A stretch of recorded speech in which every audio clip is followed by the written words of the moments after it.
has good technique, he will be elite. If his technique becomes great, not just good, then he's a Hall of Famer. Going down again. It's Q. Glenn Williams. Fighting through contact, fighting through offensive line, being a double team, multiple moves stacked into one, just a play of pure domination. This is actual film, this is actual football talk. It's a football show, we're supposed to talk football, not storylines.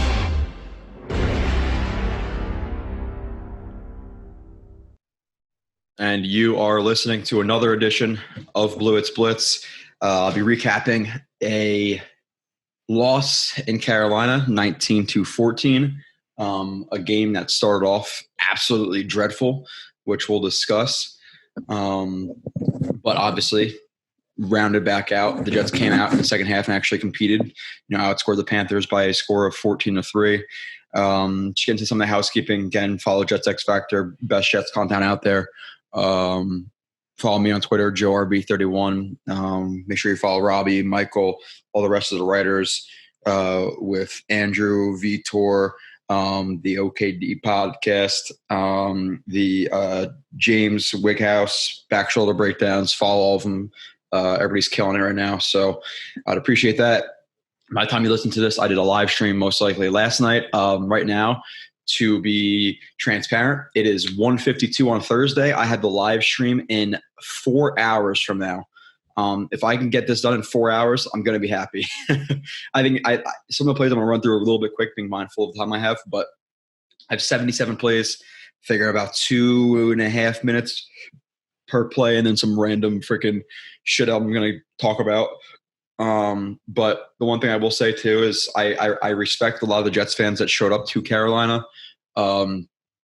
With that being said, in the stands, my section, which is 512, I think it's 512. Jets fans were sitting down a lot, looking at their phones, and I get it during the game. At least towards the end of the first quarter, second quarter, there really wasn't much to cheer about, but you still got to support your team. So, I'm close to microphones. I'm not really having to really expel my voice, but my voice still isn't normal, and it's Thursday. So I am just asking, and whatever, you can tell me to go F myself. If you are going to the home games, especially week 1 or week 2, the home opener, you really want to give the Jets a home field advantage, make it as easy as you possibly can on Zach Wilson in terms of the defense stepping up, giving him good field position. And like Carl Lawson said, if the offense can't hear the snap count, all the offensive linemen are going off of the ball too. So now that tackle and him are on this, they have the same advantage, instead of knowing the count and, all of that stuff. So get up on third down, cheer, be loud, come out, support the team. I know they lost week 1, and at first it looked like it was 2019 Jets all over again, in terms of the offense. And then there's not being able to move the ball and the offensive line. But we knew going into this game, they were the youngest team in the NFL, and they were starting, 6-7 rookies with plenty more seeing a bunch of snaps. So if you didn't expect some hiccups, I don't know what you're thinking. I get the reactionary thing at the game. And then with that being said, rookie DBs, okay, whatever. But the offensive line, it struggled. And listen, they had a problem picking up stunts and some protection calls and things like that. And how long has ABT been playing with the starting lineup? How long has Becton been playing with the starting lineup? How long has Connor McGovern played with Ty Johnson or whatever? Now there are some errors that are inexcusable. Fans play for the most part inexcusable. Some of Connor McGovern's play inexcusable. The communication to a certain extent, for the most part, inexcusable. So there are some bad things, but this is not the first half of week 1 is not the 2021 Jets. I can guarantee that. So I'm going to get into the film. Again, so 2 things to note. Again, if I clear my throat a lot and get scratchy, I'm not sick, or I'm fighting getting my voice back. I need it back for Sunday. It'll be back by Sunday. But usually until Thursday, my voice is not back at all. So I usually lose my voice in intros, to be completely honest. So going to the duds, again, Jets lost 19-14. We go with the duds first. So at first, this was the D-line. And again, initially you think that, and undoubtedly to me, regardless of pressure numbers, hits, whatever it may be, Q has to get there more. Enough with the pressures, enough with the hits. I know to a certain extent that doesn't matter, but it's football. You got to bring down the quarterback. But with that being said, I get the fact that the Panthers were dumping the ball off short, three-step hitch out. So it's hard to get there for the defensive line. So I didn't want to be unfair to them. Now, was it overall disappointing?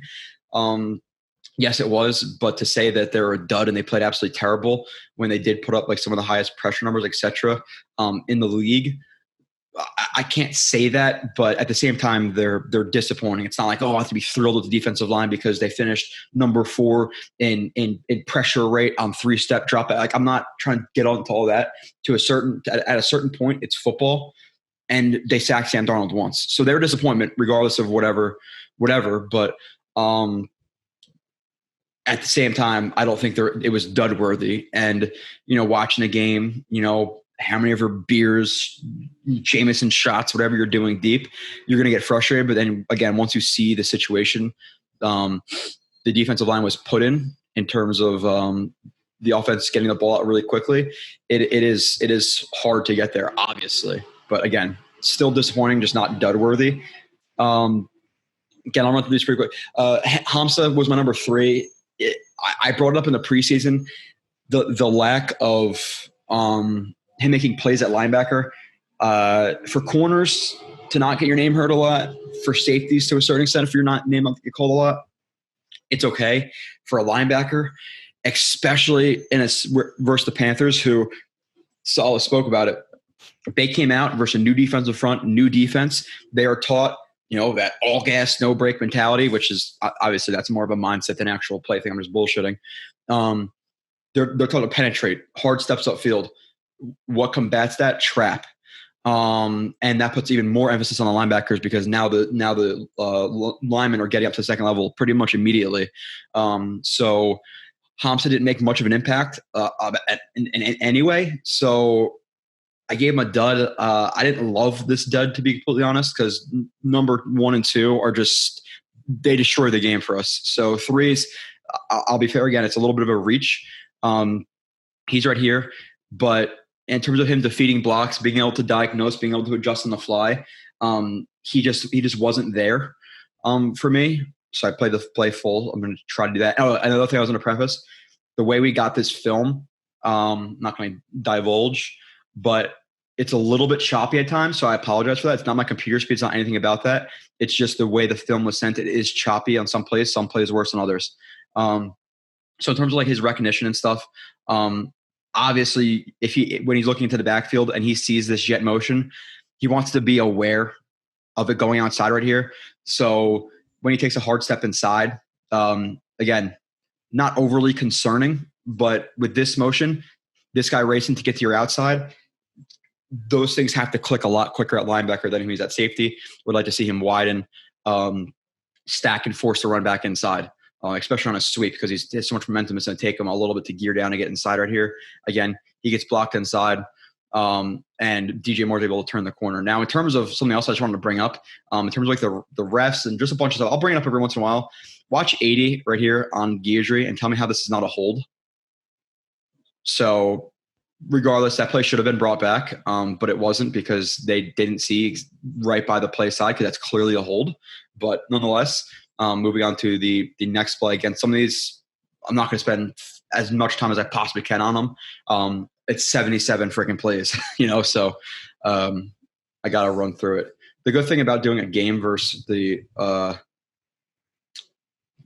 good thing about doing a game, okay, something got screwed up here. Oh, Hamza's 77. Okay. A game versus just a straight player review is at least you break up, some of what's happening. So it's not just, Sheldon Rankin 77 plays in a row because then it gets a little bit definitely tedious. When it's a game, it gets, it's more, it's better. Second down, I forget how much time is left exactly. Again, with this film too, wasn't able to see the down and distance unless I looked at the sideline. I wasn't able to get the time in the game. So some of it, I'm going to not necessarily avoid it, but not going to be able to give you precise times. Second down, this is the last second down of the game, or this is the second down that the Jets needed to stop the Panthers, because this is the point where the score was 19-14, and they could have, if they stopped the offense 2 plays in a row, they could have had some time to drive. Which I think if they do, Zach Wilson might do it because the offense is playing pretty well. So just watch Hamza right here.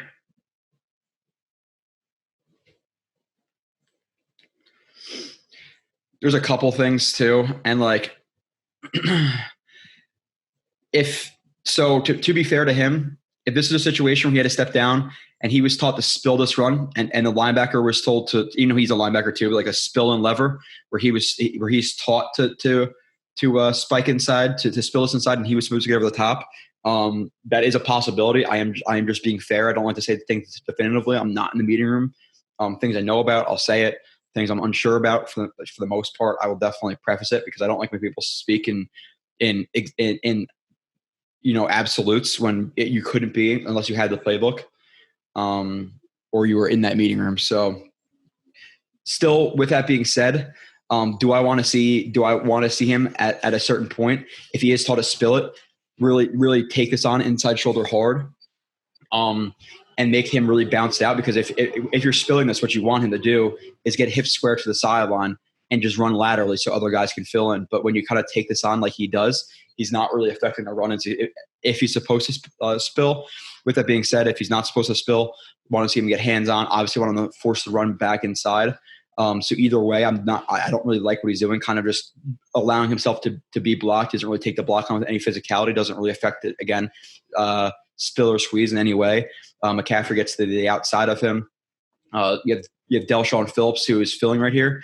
I would like to see this be a little bit quicker. Him trigger downhill a little bit quicker at this point, and then if he cuts back, it's the backside defensive lineman. It's Mosley's responsibility. But in this situation, they're running the ball. Get a little bit more aggressive. McCaffrey, was that a hold, by the way, on Phillips? Okay, so I guess it's rookie. It's rookie, or it's game 1 for the refs too, because look at this. Grabs his shoulder pad. Can't move forward. Hands up. No penalty. No penalty on the last one too. So that's 2 holding plays that should have been called, to be honest. I'm not just being a biased Jets fan. That's the least thing I try to do. Oh, by the way, too, I was doing a shout out to Richie from Jets Media. I went on there the other day, and my wife walked in, and she was like, "Your lighting's really bad." And I was like, "Yeah, I know. Trying to work on some things. I'm going to get a background. I'm going to get a Jet stuff. I'm going to get some Jet X Factor stuff behind me. But I did just get a light. So I appreciate the subscription. I appreciate the super chats, things like that. It does legitimately help, because out of pocket's different than spending what I get from the website and things like that. So moving on from Hamza, Red Wine is the second dud of the game. I only have 2 plays of him, but they were both pretty bad, to be honest. So first one, blown coverage. Again, let me see. I'll play right here. He's right here.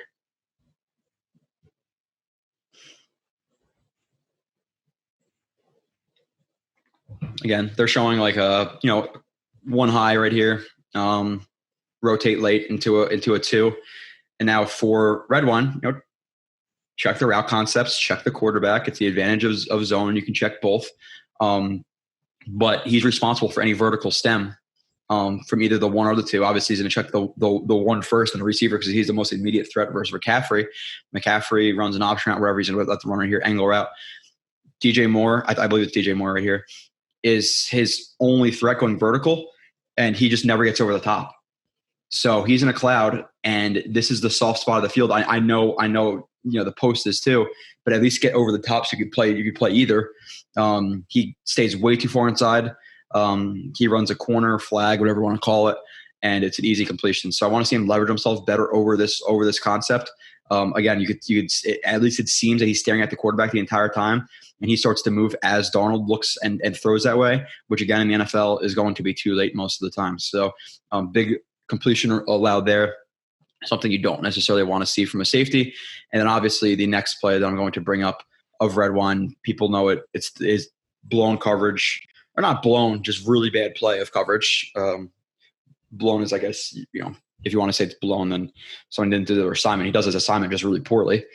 So again, another too high situation for the Jets. What's happening? He's getting out into a little bit of an exit angle, just delivered himself over the route concept. Robbie right here from the number 2 spot, top of the screen, just an inverted slot right there. And what does he have to do? Anything immediately vertical to him? What is it? It's take it. Now, this is just about knowing who you're playing. Robbie Anderson is a freaking burner. If there's one thing, he's one of the fastest guys in the NFL.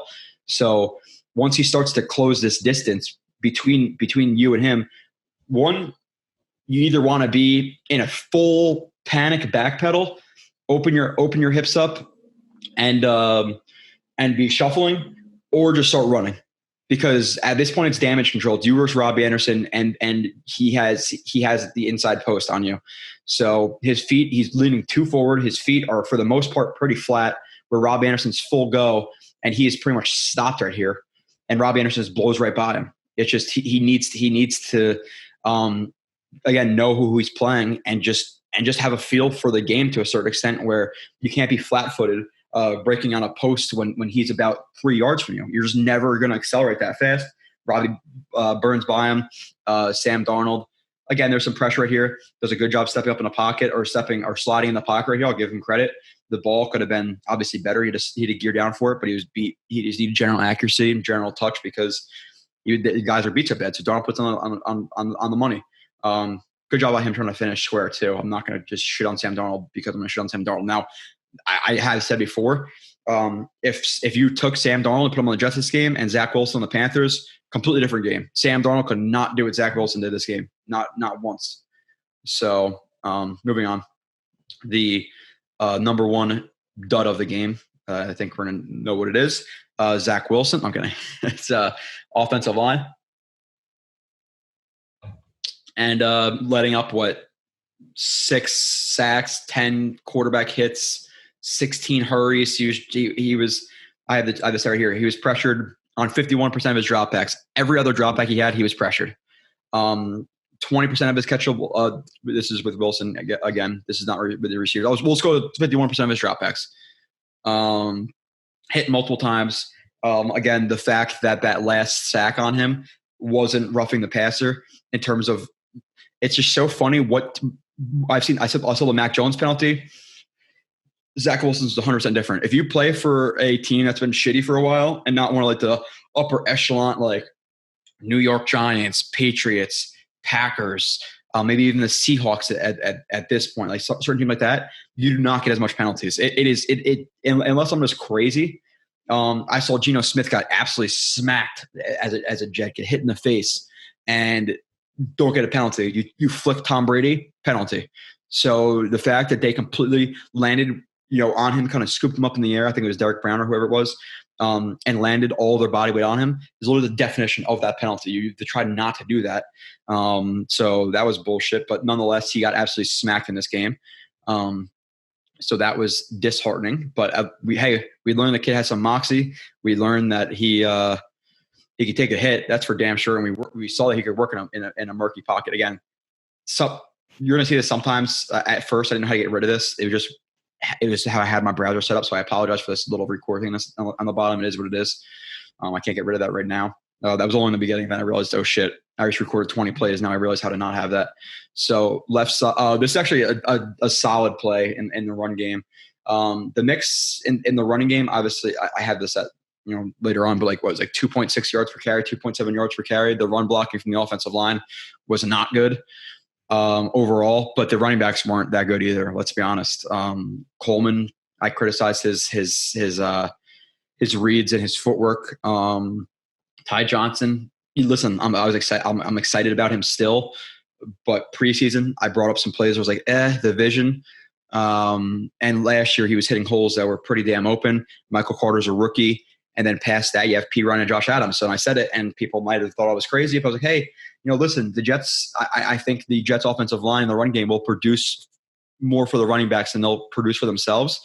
I think, and I said before in the past, before this game, and it'll round out. Maybe I'm wrong. I think the Jets overall, just based on their talent alone at running back room, they have a bottom 5 unit. They don't really have much. Like Ty Johnson could explode. That's hope. Tevin Coleman, not the highest on that guy. For P. Ryan or Josh Adams, okay. And then Carter is the hope to make this a bottom 10 unit.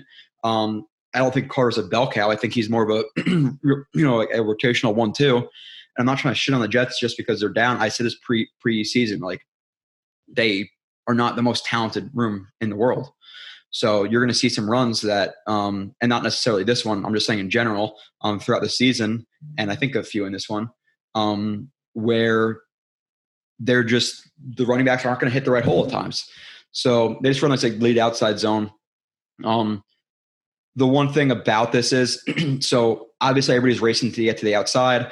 GVR wants to reach. Vera Tucker wants to reach or at least drive outside. He's going to climb to the second level, or Becton. McGovern's going to climb to the second level. So McGovern, to get this angle on the backside linebacker of this play, really has to race to the second level. So he's going to hand check whoever this is. The defensive lineman does a good job right here, kind of feeling that out and kind of wiping it away, reducing his shoulder, or kind of lifting up his shoulder so it doesn't make contact. And Van Roten's never in a great spot to do it or to get in front of him. With that being said, I think he could have played it a little bit better with his feet. No, actually, not necessarily. Unless he's in like scooch or something like that. But it's a hard spot for McGovern or for GVR to be in. Now, again, reading this play, could he have cut back? Maybe. With the backside defender being unblocked, Reddick, it would be hard to gear down and get through this, to be completely honest. But in terms of the offensive line blocking minus McGovern, everybody does a pretty good job when you're looking at this. You have Griffin and Wesco kick this guy out. You have McGovern, who climbed to the second level.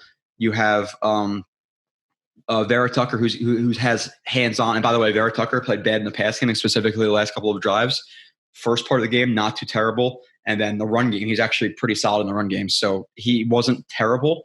He was terrible in the pass game, pretty solid in the run game. Again, no preseason games, very little camp.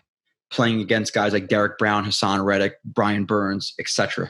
So give the kid a break. If anybody, him and Elijah Moore, give it a rest a little bit with saying these guys are terrible and we should have taken another, like maybe you could argue you should have taken another offensive lineman, but now I see people like, oh, Elijah Moore, you should have taken him. You should have taken Crean Humphrey, because I saw on PFF that he had one good game for whoever he plays for to start the season, when people, had Woods over freaking Elijah Moore all offseason, but because he dropped 2 passes in his first game action, he didn't even have preseason. Now you want to get, now he's a bust. Like people are, this is why they call it Overreaction Monday.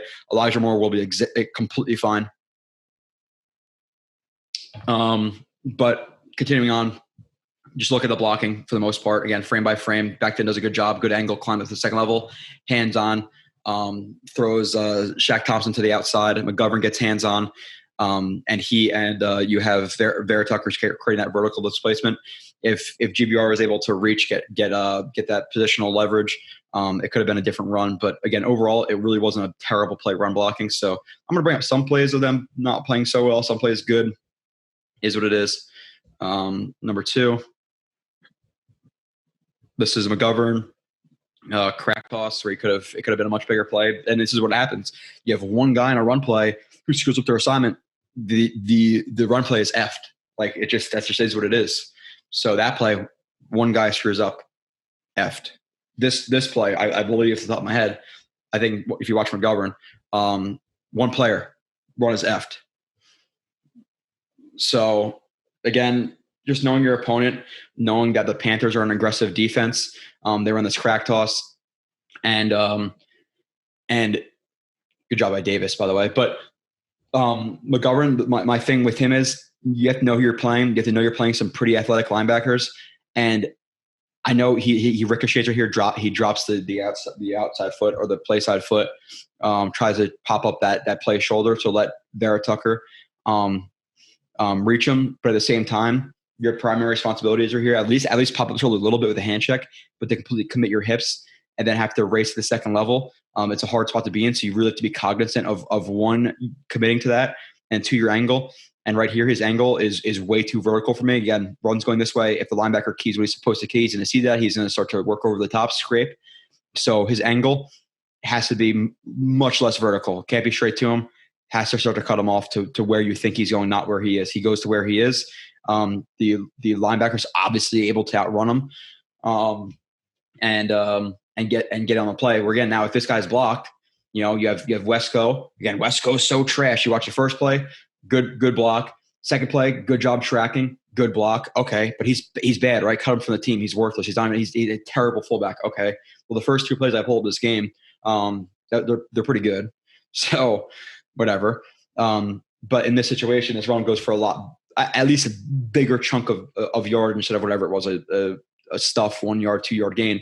If this guy's blocked, because now he can cut up field and at least get 3, 4 yards, 5 yards. But again, because that assignment was missed, the run is stuffed. So, and some of these plays, by the way, like some of the sacks, I'm obviously going to bring up in Zach Wilson's plays, which I have like 20 something of Wilson. So that's a large chunk of this show.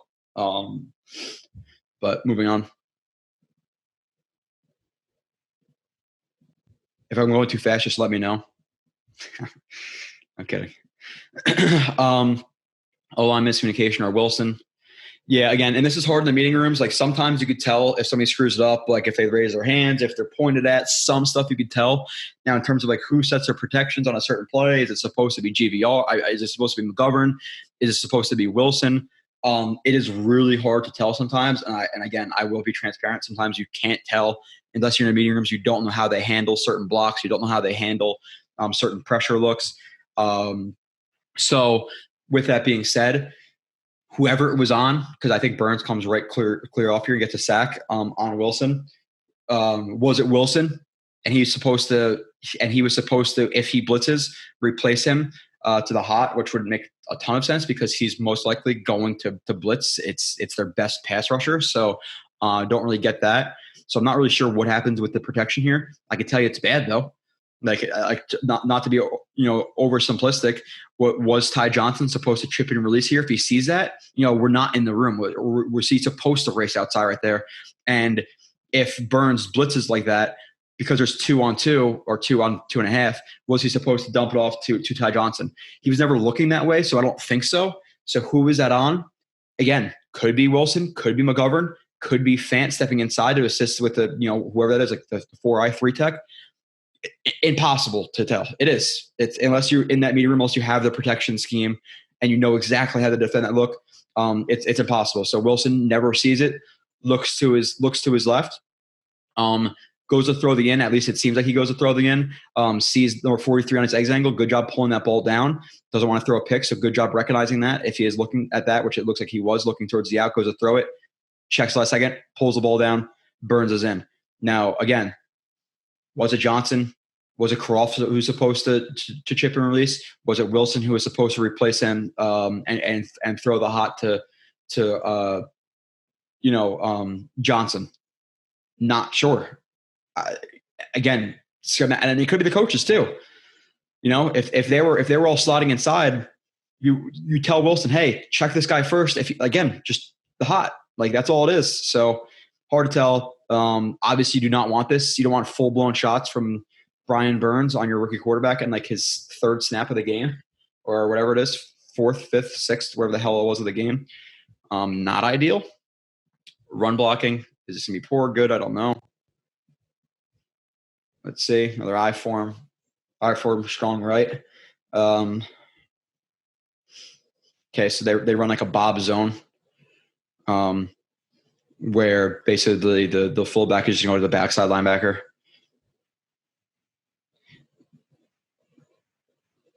Again, not terrible.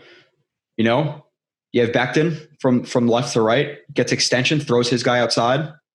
You have Vera Tucker who gets hands on first, plays a good leverage, tight right elbow, drives his guy outside. So it's more of like a tight Bob zone. McGovern gets hands on, this is not terrible blocking. Now, the one thing I will say in terms of this run, even good job by Griffin right here.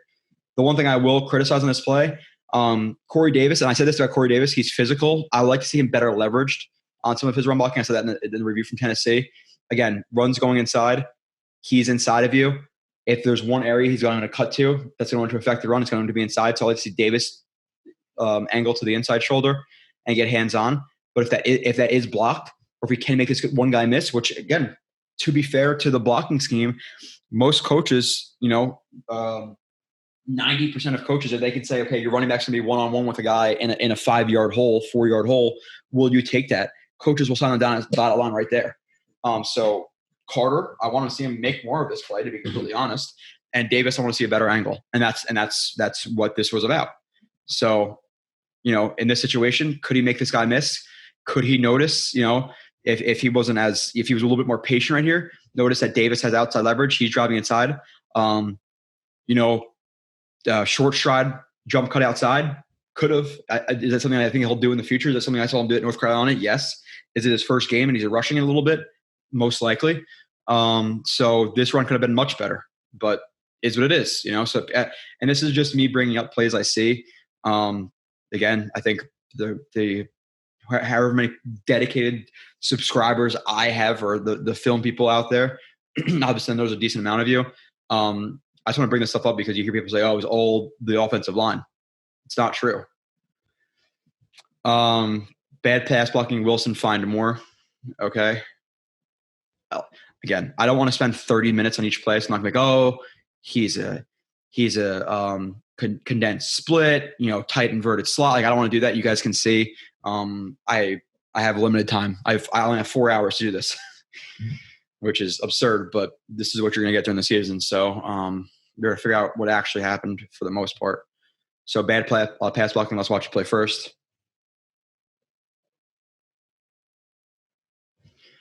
Okay, so that was Moore's first drop, I believe. Now they just run like this crease, the crease concept where you have the post, and it's actually the opposite of Mills, the post, the seam, and the dig, and then you have Moore coming across the field is most likely his third or fourth read on his play. Drops back, reads middle, reads left, pressure, and then even with that pressure, we'll go over that in a second. You see Wilson looking left, seeing the pressure. His eyes, as pressure still coming into his face, like his eyes were downfield for the most part of the entire game. Like for what he was given in his rookie game in an opposing stadium, which by the way was hot as balls. And by the way, another thing out there, I call out Jets fans a little bit. You weren't as loud as I wanted to be. I appreciate you showing up, but make more of an appearance. Don't be that. I don't like fan bases who only cheer when good stuff happens. Be there from the jump. That's just me. If you don't agree, then F you. But their fans are shitty. Panthers fans are not loud, like at all. They sit down the entire game like they are a weak fan base. I do not want to be a weak fan base. The Jets used to be a top 5, top 10 fan base.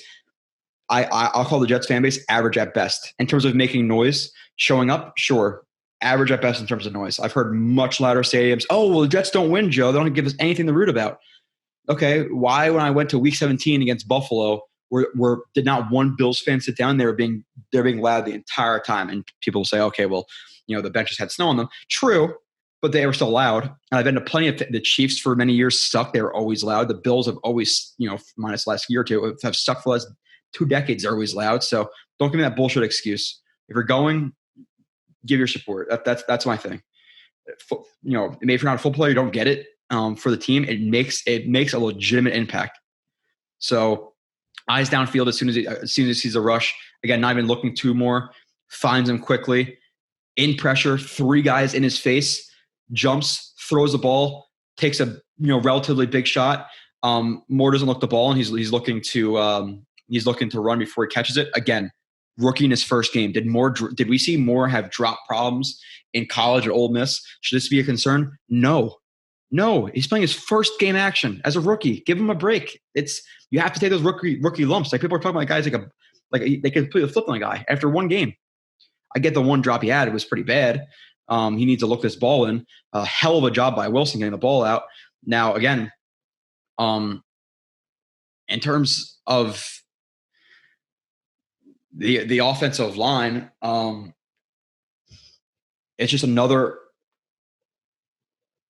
another blown protection. It just doesn't make any sense.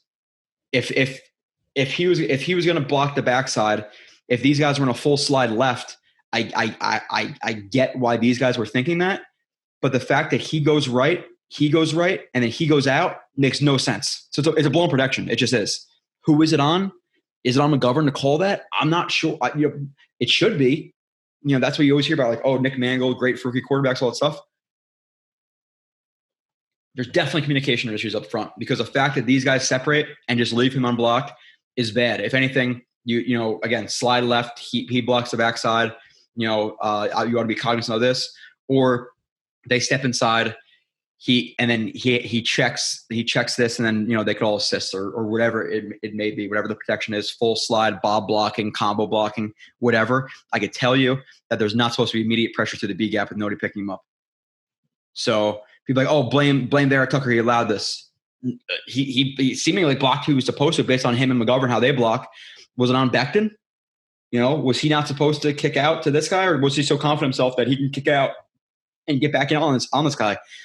I'm not 100% sure.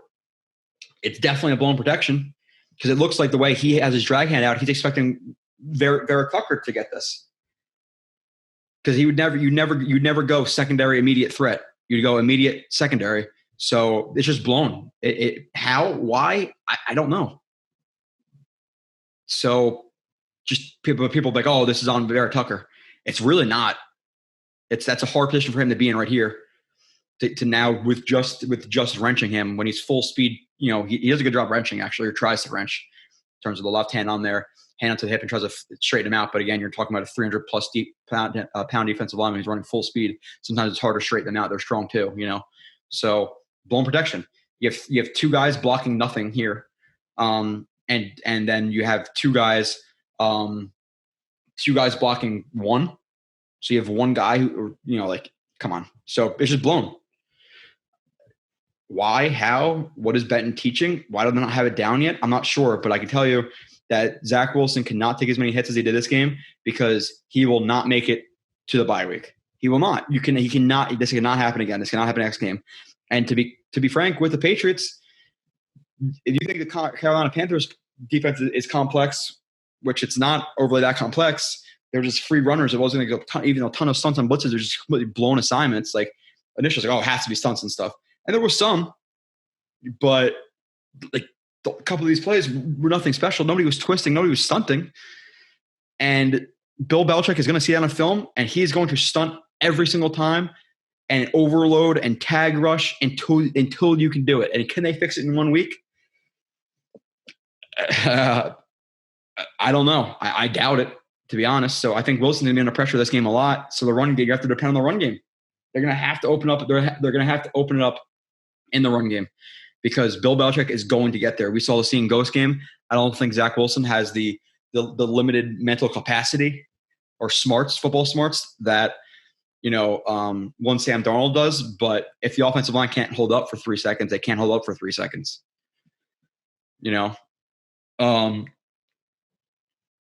Again, like situation where you're looking at just the routes, nobody's open. You could have maybe depending on where he's looking. Some of his reads look to go like inside instead of like outside inside. But overall, nobody's really open. You maybe could hit Barrios if he's looking at him. And I hate when people will do this. Like you'll see the quarterback looking the opposite way, but dude, he was open for a first down. Look, like put a red circle on Twitter and be like, oh my God, can't believe he missed him.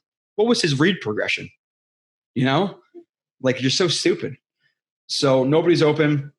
Again, offensive line, we'll see from the other view. Lets up a sack.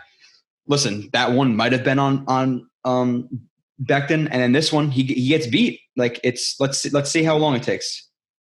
So it snaps just a tick after 4 seconds. So I think it's about 3 seconds. 1, 2, 3. Yeah, 2.5, 3 seconds. So everybody does a relatively good job. Now I do want to see a few things. I want to see. Everybody does on the right side. We're not really watching the right side. Again, if you're looking at center to right tackle, everybody does a pretty solid job. The one thing with Derek Tucker is at a certain point you have to commit to either inside or outside. He's doing a good job, just active drag hand, and looking outside. But I want to see him continue to gain depth to help, and commit to either way. But now with this, like Becton, a little bit overset to me. So he's too even on his in terms of like feet with whoever this is. So when he stabs inside, he kind of has to put that pressure on the inside and go to almost drop his post because he gave him too much room in the A gap, the B gap. So that freezes his feet, and now he's kind of reaching for contact right here because he's off balance. He's off balance. This guy gets his hand into the chest, and because again he doesn't have good balance, now he's never able to kind of reestablish himself. The guy gets hands on, power through contact, and sacks him. So a little bit of oversight here too from Becton. So he didn't play great. He didn't when he was in there. It is what it is. Like, and I've said this before, and maybe it's me being like, I know I'm 28. I'm a little bit old school.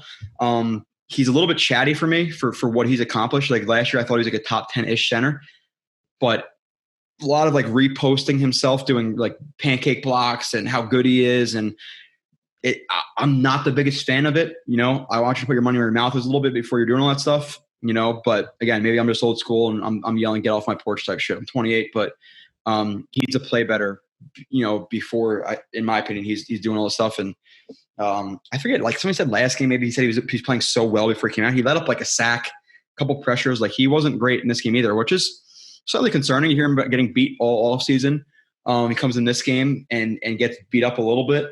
So did he regress from his rookie year? I doubt it. I feel like it's hard to, but maybe people figured him out a little bit. That's glass half empty, but. And I think the thing with him is, and I mentioned it, and I know he got rolled up on. The concern with him coming out of college is he's so damn big. Is he going to be able to maintain his health? And so far through, I know he got rolled up on again, but first season banged up a lot. In and out of games. People like, oh, he started 13 games though. How many of those games did he play full through? And now this season he might have played in 3 quarters.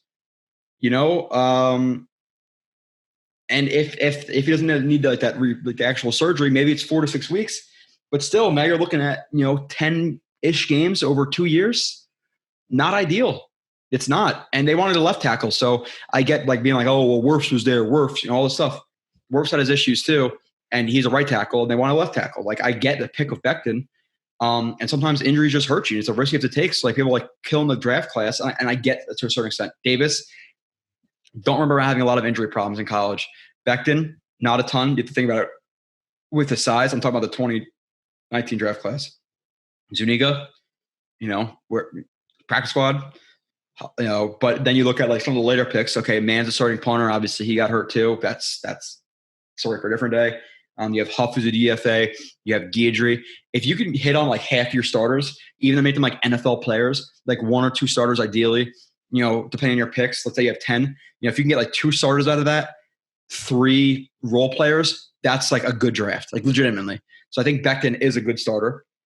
Mims, we'll see what happens with him. Again, every progression is not linear. So the fact that Mims is here year 2 and Justin Jefferson is where he is year 2, not linear. Again, Corey Davis year 2 is a bust. Now look how happy we are to have him. So can Mims progress? 100%. So like, bunch of questions, but nonetheless, again, this is where I give myself some extra time just to talk about stupid shit. So run blocking, let's see if this is good or bad again. Again, looking at it, another lead outside zone, so you got to look at what happens. One, and Becton played well in the run game, by the way. And there's a progression with him this year from what I'm watching, and I watched him preseason, of him maintaining contact. He will throw some guys outside. He's not doing it as much as he did it in his rookie season, which again, you throw a guy, now he has, like you ever see that boxing match where it's like this like 600-pound big African-American dude versus like this like skinny Spanish dude. And they keep saying like, oh, he's got to tire him out. He's got to tire him out. He doesn't want you can't let a big guy like that grab you. Same thing with Becton. If he pushes you and now you can reestablish your base, get on balance, and now you can use your athleticism because they're obviously going to be more laterally athletic for the most part than Becton, depending on who he's playing. But you'd assume a lot of DNs will be at least more laterally athletic. you're giving up that advantage. When you're so big, grab them. Again, quarter turn, grab their chest plate, drive them outside. And last year he didn't do that as much. This year he's doing it more. So good block by him. Hell of a job by Vera Tucker on the scooch technique. Left foot back, right foot back, or right foot kind of more parallel, but it's more of a scooch. It technically is it because both feet didn't go back? No, but it's pretty much the same thing. Square via the chest with the right, and then just get that positional leverage. Unfortunately, you're going to see McGovern slip. He steps on Vera Tucker's foot right here, and he slips, so he falls. He would have climbed to the second level right here and would have blocked Thompson, right? Thompson, I think he's 7. Pretty sure. Yeah. Which, by the way, Matt, again, maybe a little bit old school. Matt Rule changing the numbers or giving the identification. They change the numbers, the day before the game or game day, whatever it was, and picking up James Morgan, them seemingly knowing some protections and things like that. Little bit of sketchy moves, by him. I get the advantage you can, but still, I'm a little old school with that stuff. The whole numbers change thing was definitely to screw up Wilson. I severely doubt it for any other reason. So it'll come back to bite you. It will. But again, look at this hole. Hell of a job. Vera Tucker did good in the run game. That is for damn sure.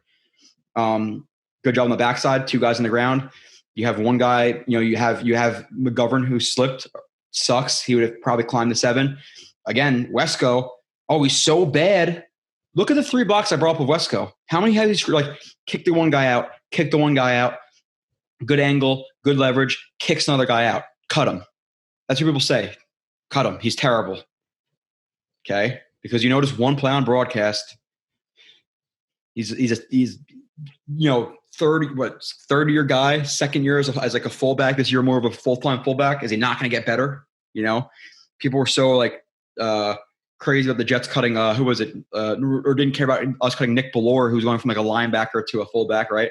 And now he's pretty for the Seahawks. But 3 plays of Wesco playing well. I didn't put him in the play well this game because I didn't really think about it before watching this game. I'm putting him in the play well. He did his role as a fullback. He's kicking linebackers out and DNs. So good job by him. Again, it's unfortunate that McGovern fell, but again, he's one-on-one in a tighter hole with Thompson. Good hit by Thompson. Good job by Colden keeping his feet up. But the run blocking was terrible because McGovern slipped. I don't know. It is what it is. He stepped. It's not like he just fell. Okay. I should probably stop deleting plays because if Mr. Smith brings up some plays later, is it this play or that play? I can look. Good run block again. And some of the plays, again, I brought up a couple plays where they got Wilson killed. Don't be this is only to bring up play against the offensive line. More of it's you're going to see Wilson and him reacting. That's why it's in that section too. Good run block. Okay. Mid-zone split.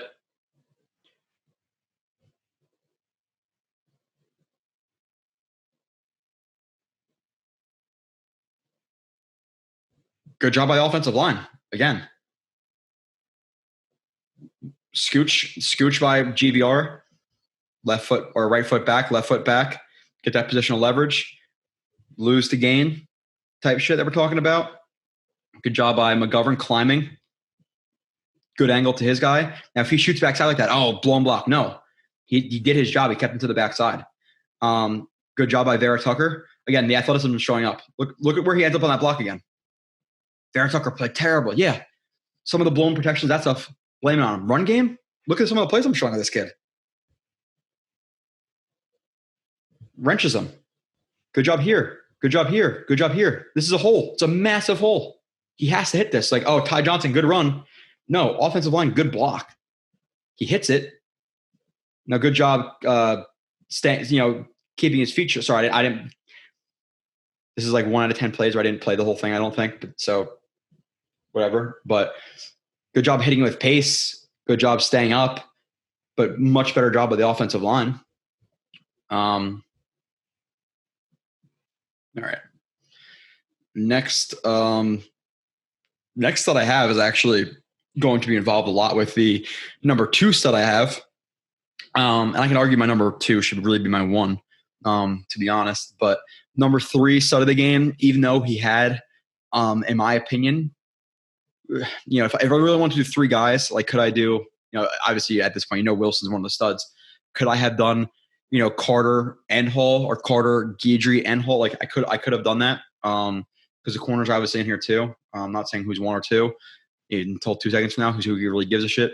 But with that being said, Corey Davis is my number 3. Could have went to another couple guys. Could have went to, maybe JFM. And Davis did have that one drop. And he also had a play where I think if he tracked the ball better, it could have been a big play. And it's a play you want to see a legit number 1 make. And I think Davis is kind of putting himself out there. Like, listen, is he going to get 2 touchdowns, 97 yards every game? No. But could he have had, 150 yards this game?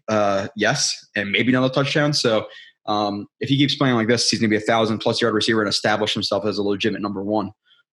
Is he that now? No, that's what he wants to be. And I think this game he showed that at least for a game, that's what he is. So moving on to number 2, Zach Wilson. Initially, I was like, what the hell, man? Like, he was missing some passes. Like, there's some, again, he showed poise. He showed the ability to take hits. He showed the ability on the conflict climbs, and the pocket's murky, loading up on that back foot, giving himself that ability to quickly weight transfer, throw, tough as nails this game, quick processor. You saw the really quick release. You saw the playmaking ability.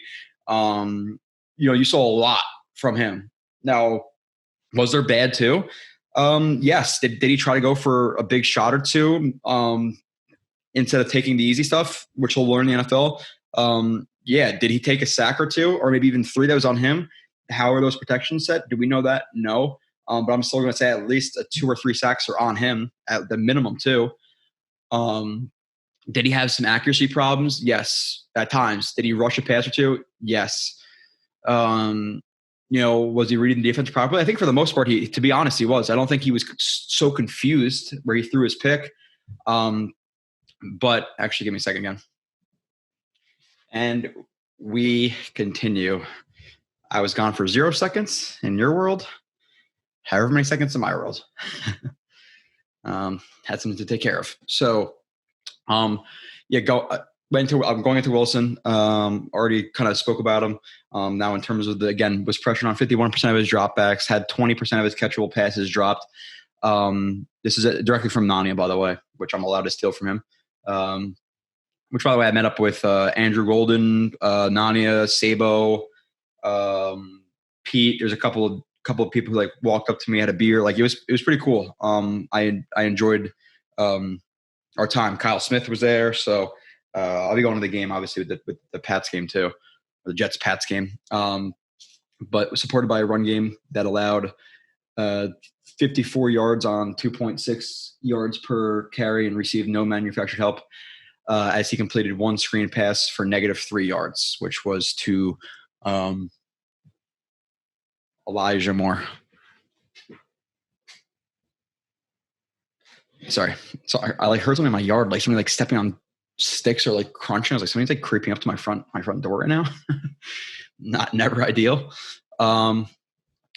So let's see. I have 1, 2, 3, 4, 5, 6, 7, 8, 9, 10, 11, 12, 13, 14, 15, 16, 17, 18, 19, 20, 21, 22, 23, 24, 25, 26, 27, 28, 29, 30 plays. I got to run through some of them relatively quickly. I can't spend forever on each one. Time update, 2:57. I got to be off here in 2 hours and 45 minutes. For you guys, it doesn't matter. For me, it does. I don't want to have to get out of work tomorrow and finish this recording. I want to get it done now. Let's see. Oh, get rid of that. 6, 7, 15. All right. Wilson escaped David. Okay. Play it first. God damn. Left my water in the freaking bathroom.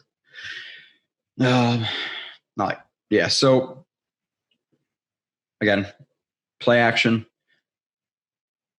You have Fant who's beat.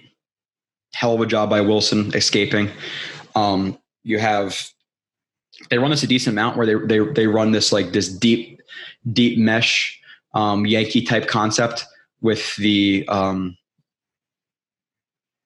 with whoever it may be who's running the other part of the deep mesh or Yankee with the one deep post, and then they're sitting guys down a lot to be like a high low read deep. So it may be it may be a 1, 2, 3 thing. I'm not 100% sure. It's like a triangle read deep though. And again, Wilson's pressured immediately. Now with Davis, when he's noticing his quarterback scrambling out like this, I actually like what I don't think he sees more right here, but I actually like more breaking this off and then coming back to attack the ball just to show Wilson I'm open and to obviously maintain his openness, his separation. So I actually like this for more right here. Just a side note.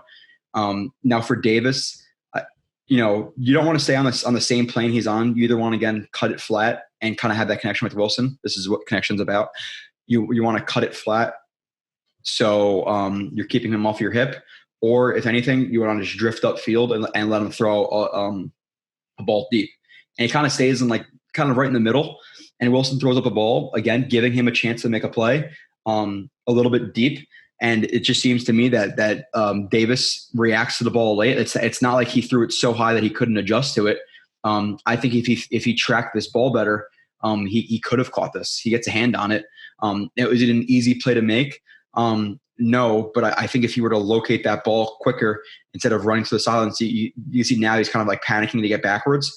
If he didn't overrun it horizontally and drifted a little bit more up and faded backwards, it would have been a tougher two-handed catch. It definitely should have a play that he should have made, in my opinion. So hell of a job by Wilson, like ball placement, like that's as good as it can be. So I love the play. Now in terms of Fant, again, he's trying to sell play action, so he's in a jump set. My thing is, don't get too wide, because if you get beat in the B gap, it's really going to screw up the run. You have the athleticism where if you anchor down a little bit inside, you can ride him up the arc. But he oversets right here. Too horizontal. Look at his feet. One step, crossover, big steps, hips outside. Now, where is he vulnerable? Very vulnerable inside. And I think these defensive ends had to study some film on Fant, to be honest, because he continually 45-degree sets. I talk about that a lot. And if you overset a 45-degree set, you overset in general, but specifically, not specifically 45-degree sets or jump sets, but the more aggressive you are in an overset, the worse the worse or the easier to get beat inside. That's kind of what I'm trying to say. So big steps, set hard outside, trying to sell the run game, but you have to be more inside out there. Wilson, obviously hell of a job. Just give him a little shoulder fake, pull the ball away, avoid him, eyes downfield, put the ball, and again, a spot where I think if Davis tracks that quicker or tracks that better, he can kind of, again, drift a little bit more. Now, again, not an easy play to make by Davis. By no means, I'm not going to kill him for it, but did I think he could have made that play? In my opinion, yes. So moving on to the next. From Wilson.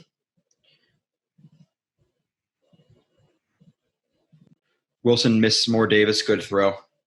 Oh, okay, that's what I'm talking about, him maybe being a little bit over-aggressive. So drops back, reads left. And he throws a fade ball to Ty Johnson on the sideline. Now, if this is like Christian McCaffrey and he flexed out again, some of the plays that were cut a little bit short in terms of like the pre-snap stuff. So I'm not sure if he flexed out and saw it was man and say, okay, I want to take this shot right here. I trust Ty Johnson versus linebacker. It's just a low percentage throw. And if you're looking at everybody else on the screen, again, I think this is this third down? I'm pretty sure this is third down. Yeah. Hold on. Yeah, third down. So if when he's reading left to right, they run this like this out and in, kind of like it's almost like a knife, like a knife concept, but it's not as deep. Could he throw it to Davis, put it inside, and let him run for a first down? Yes. Can I understand him skipping this because he's 8 yards away or whatever from a first down right now? I get it. I'm not sure why he did not throw it to Davis though. If he is looking at Davis, which we'll see in another view, because Davis is open right here. If he throws this outside to Davis, Davis can catch the ball and turn it upfield. So I'm not sure why he skips these two guys. Again, based on the situation where his leverage is to him to this DB, throw it to him, let him get a first down in the open field. Davis is a good yak guy, so I'd like to see him throw that if that was his read right there. If he's coming to a second read and he sees this, I would like to see this ball too. Two more, because more creates separation right there. And then again, throwing and again, could you walk that into a better spot for Johnson? No, you really couldn't. Is it a hell of a play by Shaq Thompson? Yes. But again, watching his eyes, it looks like a pre-snap thing to me, to be honest. Like he checks the left really quickly, middle of the field, goes immediately to it.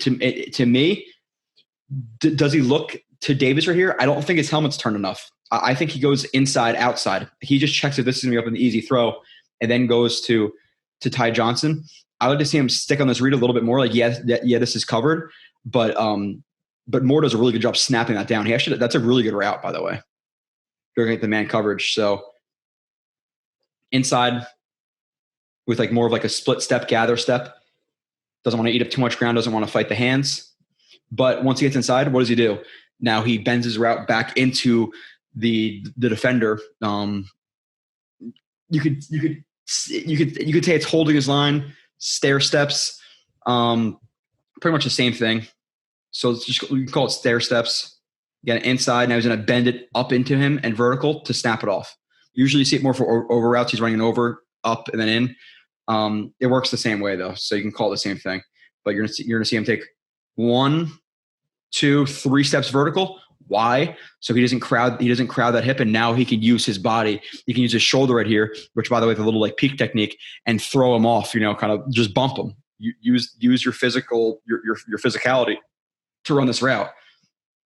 Drops his weight, tight break. Look at that break with pressure. His left foot is at whatever yard line this is. Let's just call it the 4 out of 5 yards. The 4, and he turns half a yard. That is a really good route by Elijah Moore right here, by the way. So just noting that. I don't know why he didn't throw that. I think he comes off it too early. He looks at it quickly, sees it's crowded, comes off. You have protection. Check, obviously routes are made at the breaks. So just knowing he has inside leverage on an inside route, check it for a little bit longer, and then throw the ball. So I don't like that he comes off of it. So I don't think he ever looks completely to the left. He just looks to the right the whole time with that. So I don't like that read. I don't like that decision to throw that ball in that situation. I would like the ball he might have alerted this pre-snap, like this is going to be a second read. I'm not sure like what his capabilities are on the offense, but if it was left to right, I would definitely see this first, because that's the initial thing he should be reading. Didn't look like he ever looked that way. It looks like his eyes are on Moore right here, and then immediately goes to his right. Again, third down, it's not a terrible ball. It's not a terrible decision if Moore was crowded and his reads are 1 and 2. But Moore, if he stayed on that for an extra second, is a ball you should hit right there. 15. Deep ball, Moore miss. Okay, we know this play.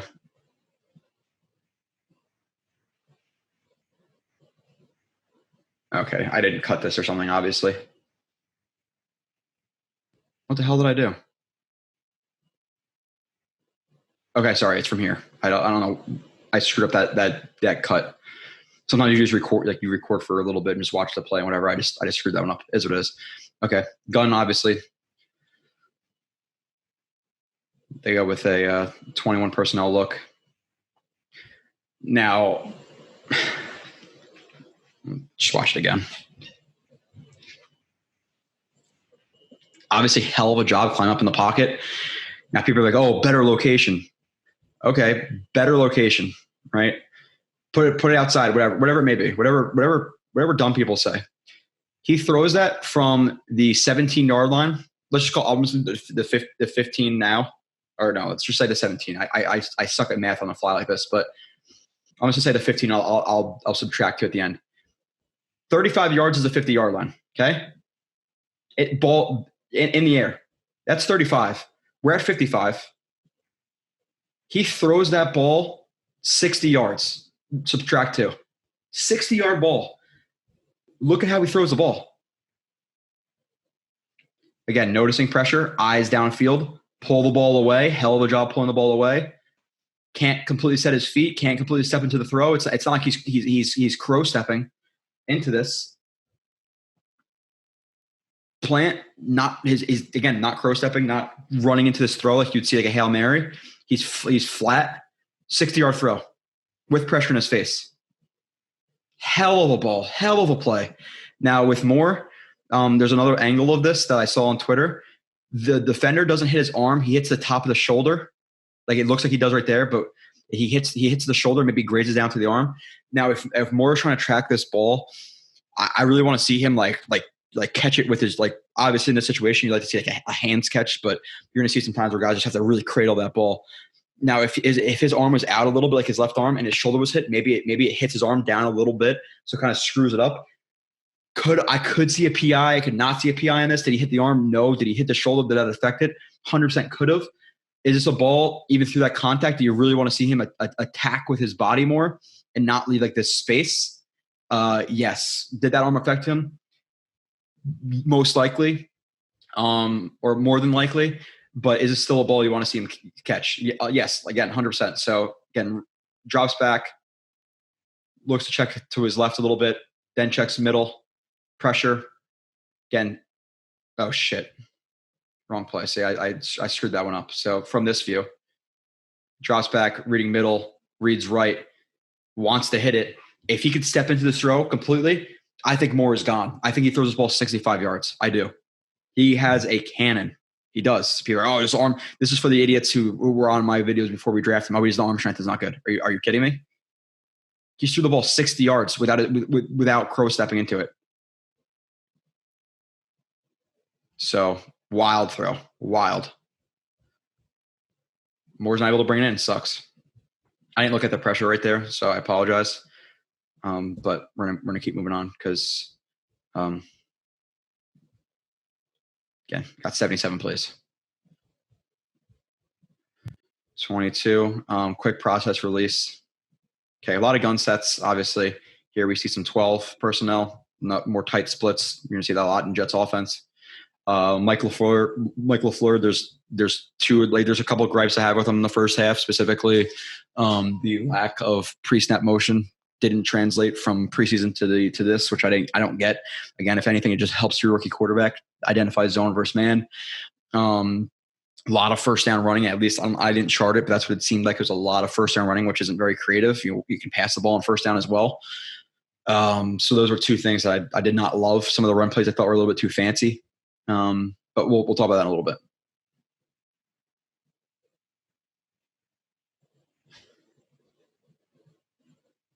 Big play to Davis. This is what I got up. I was like, obviously I had a couple beers, and I got up to go to the bathroom, and I hear like, and I see the Jets have like a big play, and like, oh, he hit him on the dig. I was like, oh, damn it! So of course I missed it. Of course. But they run a lot of these like whether it be a full cab, but they like a cab concept with more of like a, it's like they can run like more of like a whip route too, where they could stick it down, they could break back inside, they can sit. But a lot of these like cab type concepts where outside dig, option route inside, or not cab, sorry, spin. I apologize, spin concept, not cab. So looks like he reads middle or reads right, and then sees Davis get rid of the ball in quarter of a second. We'll watch from the other view though. Hell of a ball, obviously, with plenty of zip. We'll just watch the zip again. Right there. You need that in NFL. You need that for tight windows. Obviously, good job by Davis turning out field, getting some yardage. So reading right. Doesn't see anything he likes. A little bit of a pump. There's just a little shoulder fake. Again, I was reading the defense. He sees its zone. By the time he sees Davis to the time that ball is out is very, very quick. So like, this is what I talk about, like with him versus Fields sometimes, where Fields has to really see it open and his trigger's a little bit slower, his release is a little bit slower. Wilson, see fire. Like, he does not need a lot of time. And it's going to help him a lot with NFL windows. Fire, perfect location, right on him, right on his face mask, literally. Couldn't walk that into a better spot. Good job, Days, pulling it up, running up the field. Obviously trips, but hell of a release. Next. Tough spot, okay. Heavy personnel. There's heavy. We have 12, right? Yeah, 12. Again, more tight splits, etc. You're going to see it a lot. Single back, play action. Again, like, is this the offensive line? Should he alert, or should he be wary of, okay, play action? This is maybe why he pulls this ball short. They try to run a tight end screen, or not even a really tight end screen. It's just it's gonna become a 3-level read, high, intermediate, low. It looks like they're not banking on. I think was that Chin 21, Chin to bank to blitz like this, or multiple blitzers. So in this situation, they're stacking the box. Do I want to see him maybe he pulls it short already. Turns around, there's 2 guys in his, or at least 1 guy in his face. Hell of a job knowing his concepts. He goes to read deep, sees a guy in his face. What does he do? He knows this guy is kind of, or Griffin, I believe, is kind of moving with the offensive line and is gonna kind of squeak out or slip out. He's open, throws the ball in a shitty position, obviously fading backwards, good accuracy, hits him. Could have been second and 4 now, or sorry, second and 6, second and 7, a 3-4 yard gain, but he gets popped and the receiver and the tight end drops the ball. So is this an offensive line thing where they should alert and maybe change the play? There's pressure, play action versus pressure with 2 guys potentially coming unblocked off of Wilson's blind side. Is that a coaching thing? Is that a quarterback thing? Is that a center thing? Is that a tackle thing? Does Becton have that flexibility to talk to the guard, the guard to the center? It's hard to know. Is this an ideal spot for Wilson to see this? No. Is it a hell of a job fading backwards and getting a ball to your tight end for what could be a 3-yard gain, which makes it second and much more manageable than second and 10. I don't think you guys are idiots. I don't think anybody who's listening to this is an idiot, to be honest, but there are some out there. But is second and 7 better than second and 10? Yes. Drop ball. It sucks. So again, play action. Think he knows some pressure's coming. That's why he pulls it short, to be honest. Gets the ball out quick, dumps it off. Again, tough spot, but does he put it in a solid spot for Griffin? Should an NFL tight end make this catch? 100% he should make this catch. He drops it.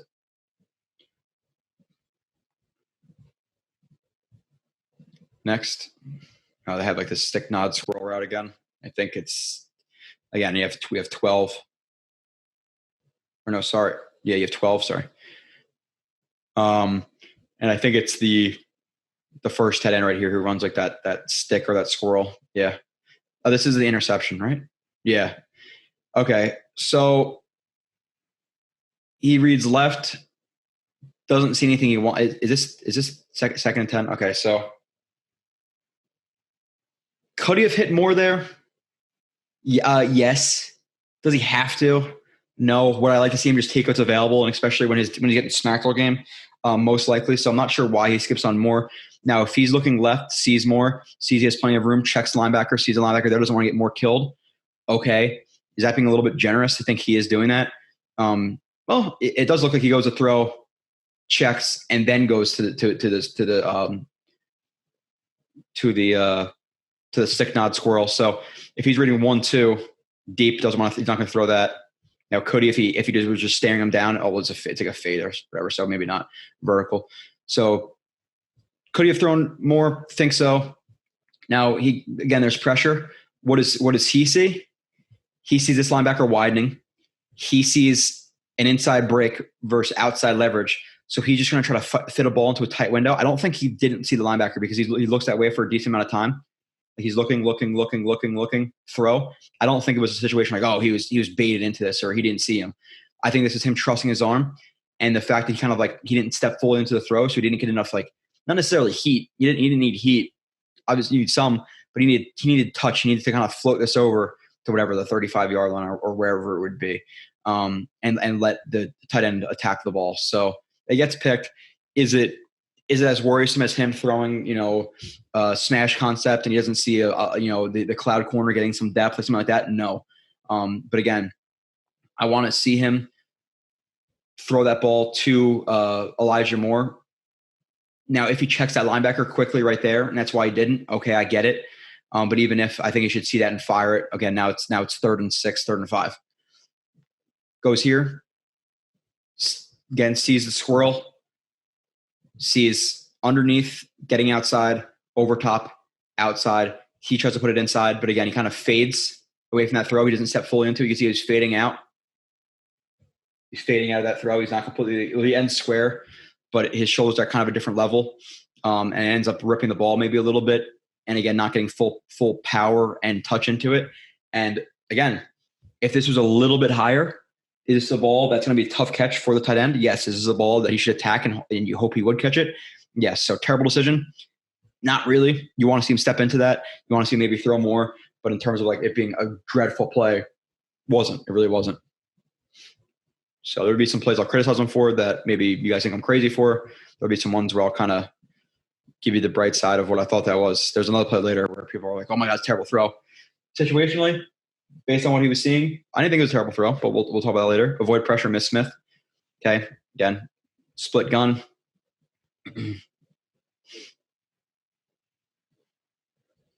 Again, dropping back, reading seemingly left, middle, whatever it is. Pressure immediately off his right side. What was supposed to happen? Was this a situation where he was supposed to be aware of that and throw a hot? There's not really I guess the hot would be if this was a protection where they're sliding left, you'd expect this maybe to be flipped and the hot to be at that side so he could read this hot. If he blitzes, throw it to the check down. You don't necessarily always see hots going opposite way. But if he sees this, could he dump it off to Ty Johnson or whoever that running back is, or Michael Carter? Yes, but again, yeah. So this is one of the bad accuracy plays, and there's not really maybe he rips it a little bit, but we'll see. Again, split gun. Reads middle.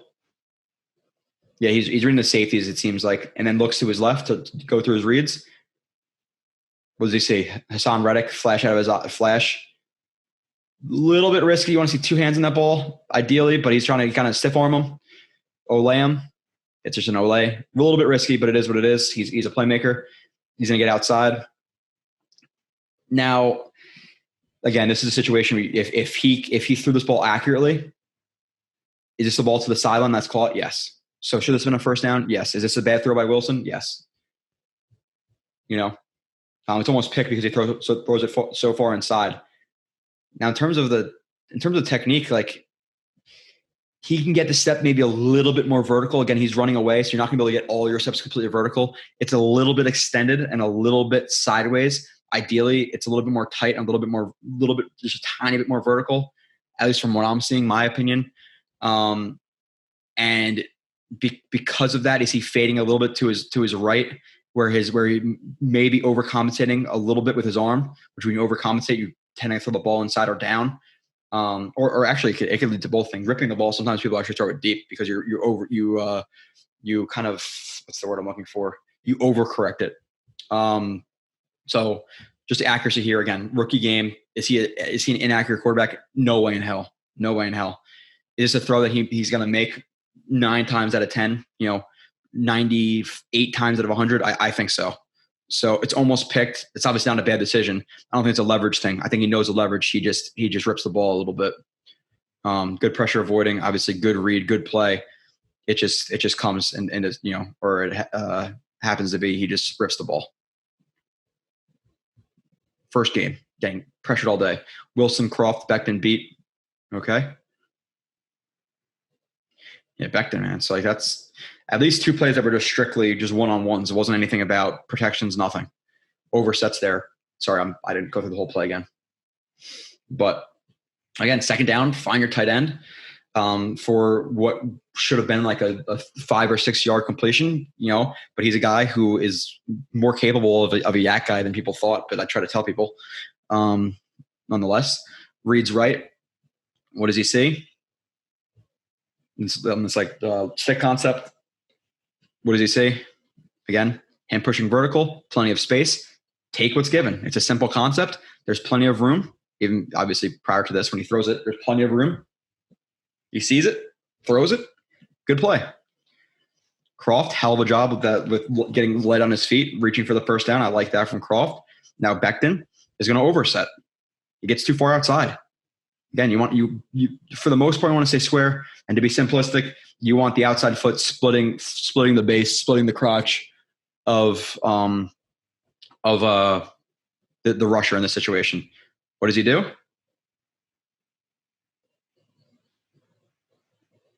Squares him up a little bit too much.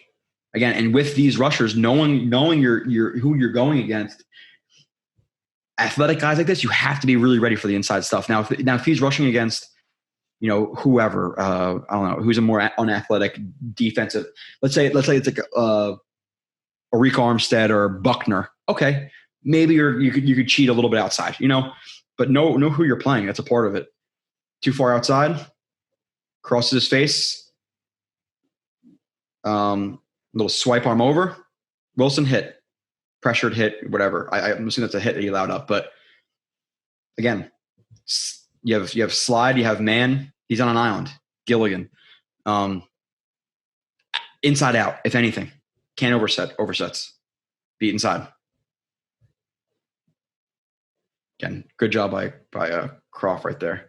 Let me just catch up on my notes where I'm at in terms of the plays. 28. Yeah, this is a huge chunk of this. 20. We're gonna keep going. Wilson fumble RPO. Okay, so they run like this, like a sweep right here. They're gonna pull the guard and the I'm not calling it pin and pull because it's not true pin and pull, because pin and pull would be more down, pull. When it's sweeps, there's so many different types of sweeps. When it's not full pin and pull, now there's adjustments and stuff, but I'm just gonna call it a sweep here. And you're going to have a situation where you could do front side reads, you could do backside reads in terms of who you're reading on RPOs. And in this situation, he's reading the backside linebacker because of just the play. If this linebacker crashes down or kind of bites up, he's going to trust his receiver on a slant. If he stays, then the blocking, obviously having less guys to play the run, he's going to hand the ball off. So this is his read. Again, you're going to see him hand it off. Read it, full blocking from the offensive line. So in my opinion, it's definitely an RPO. Now, in terms of his reading that linebacker, which will go to the other angle. I'm sorry. I think I did it again. It happens. I forgot to play it fully through.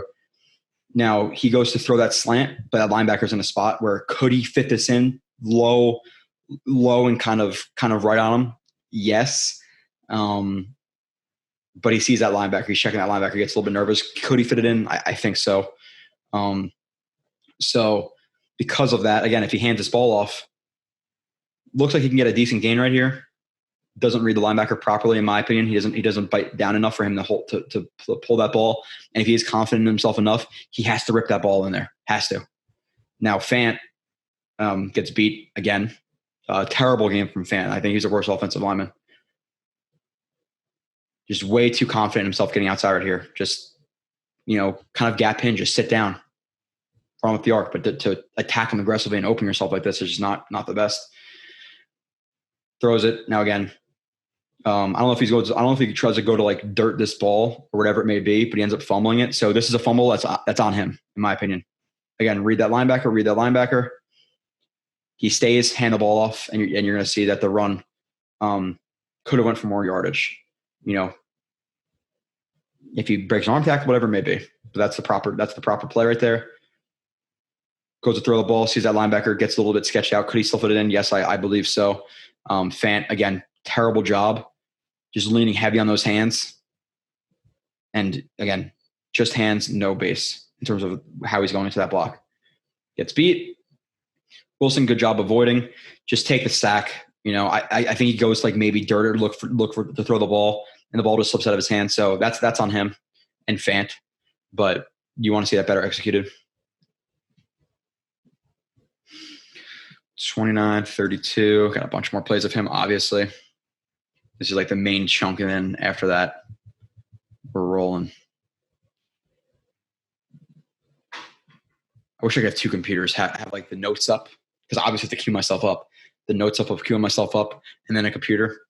Something I've actually did in the past. My other computer just sucks. Tough spot, 3rd and 1. Okay, we have 13 personnel, single back.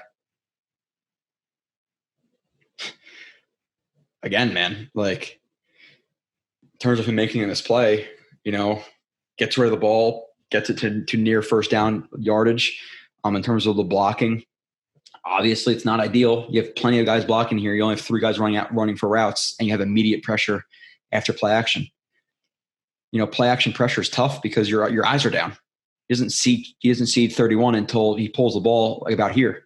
So now his process has to speed up. It does. And he checks Davis first. Could he throw that ball? Yeah, be a floater. And Davis obviously is looking. That's a pick situation. Croft kind of slips a little bit, but gives him a little wave. Good job just knowing where his guys are with pressure, fading away from him, but getting the ball out.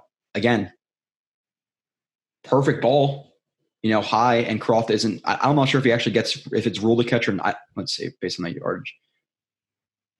Yeah, it's ruled a catch. Yeah, it's ruled a catch. Hold on. Or maybe not. Maybe it's not ruled a catch. I'm not sure if it is because it's at the same spot. It gets spotted at the same spot. But nonetheless, he gives him a play where he gives him a chance to maybe catch this and just, come down with it and just push the ball forward for the yards. So hell of a decision, hell of a play, hell of a ball in a situation where you're looking at it where, again, another blown assignment. What is Griffin doing? It's just mental lapses. You have him looking to who Croft is chipping and releasing. You have to be aware of 31 right here. So is it a blown protection? Is it Wilson? Is it Griffin? Is it McGovern who's supposed to call this and will say, now he stays in to block, or like what's going on here? A free guy right to the inside. They just completely bypass him. I think it's a tight. I think it's Griffin who blows that assignment. No idea what he's doing because he has an oh shit moment. So what's going on there in his mind? I don't know. Should this ever happen? No. Now you're looking at a situation where maybe if it's a better play action, which by the way, no, he's not really that bad. If he could step up in the pocket here, maybe he makes a play to Corey Davis on that or whatever it may be, but not ideal. For sure not ideal. 29, 32, 40. 32, 40. Okay. A lot of Wilson. If there's one person you guys want to see me talk about for literally probably going to make an hour and a half, it's Wilson. Wilson rush throw, okay? Tight inverted split or tight inverted slot. Another tight split, monster split, whatever you want to call it. I don't care. 11 personnel.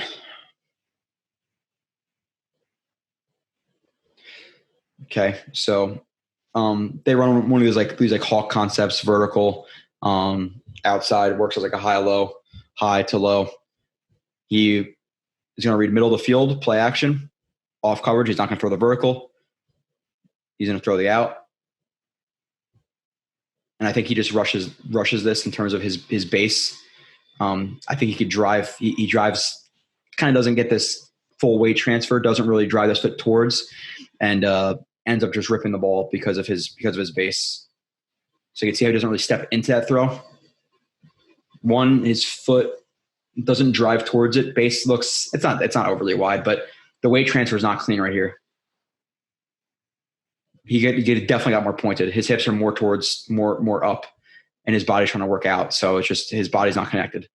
Throws the ball too far outside. It's gonna happen. Missed a couple throws. It is what it is.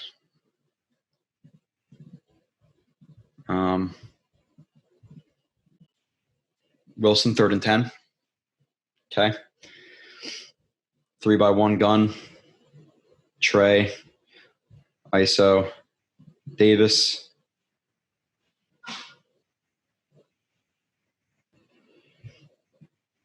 Again, drops back, reading middle of the field. This is the point where like the pressure might be getting into him a little bit because he's fading back in a pocket he could have stepped in my opinion. Can you blame a quarterback, any quarterback, specifically a rookie quarterback, for starting to fade away a little bit when you're getting smacked? No. Now you have to hope he's a guy who could, listen, offensive line played like shit. He's never going to say that, but mentally, does he know it? Offensive line played like shit. Are they going to play like this all year? You'd hope not. I don't think they will. But he has to trust it and climb a little bit. I don't want to see consistent fades. Mahomes is a great player. One of my issues with his game is he fades too much in situations he could step into. He's still the best quarterback in the NFL. Don't get me wrong, but nobody has nobody's clean of mistakes. So could he step into this and get a little more onto this throw? Yes. Now, with that being said, again, is Fant beat yet again? Why 45-degree set? Again, if you're 45-degree setting to the guy outside right here, you're in a tough spot because you have to race outside without oversetting. But if you don't race outside, he has that angle on you. You're taking your shot. It's more aggressive because you're not giving that flexibility for if you're going back right here on a vertical set to kind of play it more safe. Here, you better get outside, but you better not overset. It's not a great spot to be in versus speed rushers. It's just I don't love, and it's not 45-degree sets in general. It's the fact that he 45-degree sets every set. Like you rarely ever see him jump set or jump set sometimes, vertical set. Rarely see it. Guys are gonna see that on the film, and they're gonna set him up outside, get inside. Or if they have enough speed, trust themselves, give them a little bit, give them some stabs inside to get him the weight transfer, get outside. Like it's just he does it way too much. He gets beat right here. Terrible game from Fant. Is what it is. Now in terms of Wilson again, could he step up? Yes. You'd like to see in terms of Elijah Vera Tucker. It's really not that terrible, to be honest. It's just a good play with that cross chop and rip. You're going to get beat sometimes. But now in terms of Wilson, in terms of his reads, looks, checks middle of the field, checks the route. Looks like he checks the middle of the field again to see if there's anybody robbing or doing anything like that. Now he's seeing and decides big tight end is boxing up this guy. Now he sees inside leverage. He's going to throw it inside. And in terms of location of the ball while fading away from pressure,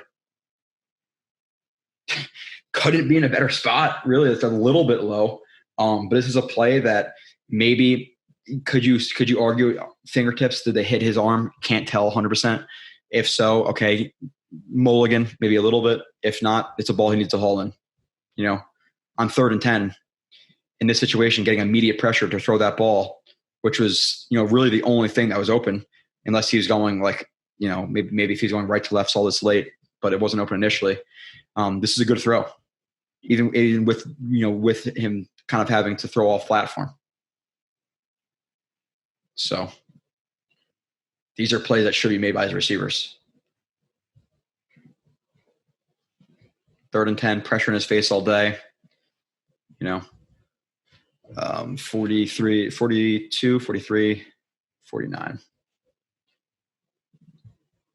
All right. Wilson ball tipped. Okay. I guess I don't necessarily why I'm showing this, but in terms of his reads, he's just checking middle. I don't know what this down again. Sorry for the down and distance. Sometimes I just didn't have it unless I could check the silence. Sometimes I couldn't see it, but I'm assuming this is probably 1st and 10, 2nd and 10, or 1st or 2nd down. He sees some off coverage. He knows his tight end's going to sit it down. He's just trying to get some yards. Good decision. Again, fading away a little bit, but he could trust himself off platform for the most part. He still throws it with zip. Unfortunately, you have Van Roden oversets again, inside out. If anything, he gets too far outside. Massive A gap, not splitting, gets beat inside. Immediate, or he knifes inside. Good job getting his hand up, checking the eyes, getting his hand right in the way. Hell of a job by the defensive lineman. But you have offensive lineman right here who can't even block for a 3-step drop and then getting the ball tipped away. Like it just needs to be better. GVR needs to be more patient with his feet right there and not set so far outside. Gets his face crossed. Good decision by Wilson. Ball tipped, I was very impressed by him all game. Wilson missed throw. Okay. Again, it happens sometimes with him this game. This is the only angle I needed, I guess. Drops back, reads middle, reads right. Yeah, again. Middle of the field, whatever his progressions are, it looks like it might be inside out. I don't know what the route concepts are. Either way, switch release right here. And he's just running an over. Could have been an option. This is a situation like in this playbook where people talk like, oh, Mims can't do anything. This is a situation where this might be more of like a deeper jerk route, whatever I'm gonna call it in the system. I could look it up, but he could sit it down. He can continue, or he could run like more of like a whip route. And there's situations in this offense where like depending on and I think I apologize, I forget who did it on the site. Maybe it was Golden.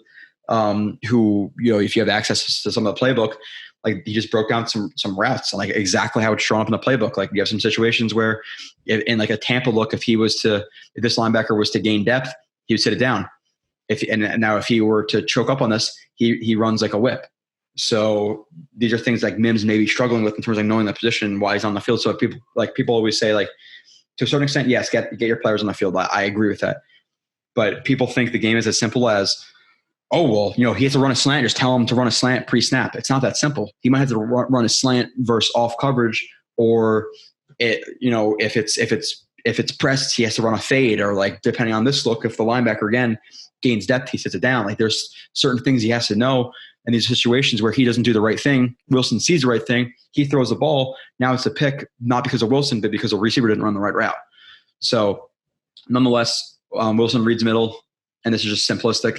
He sees Barrios wide open. Does he need to hit this 10 times out of 10? Yes. Now in terms of what happens, his feet aren't great.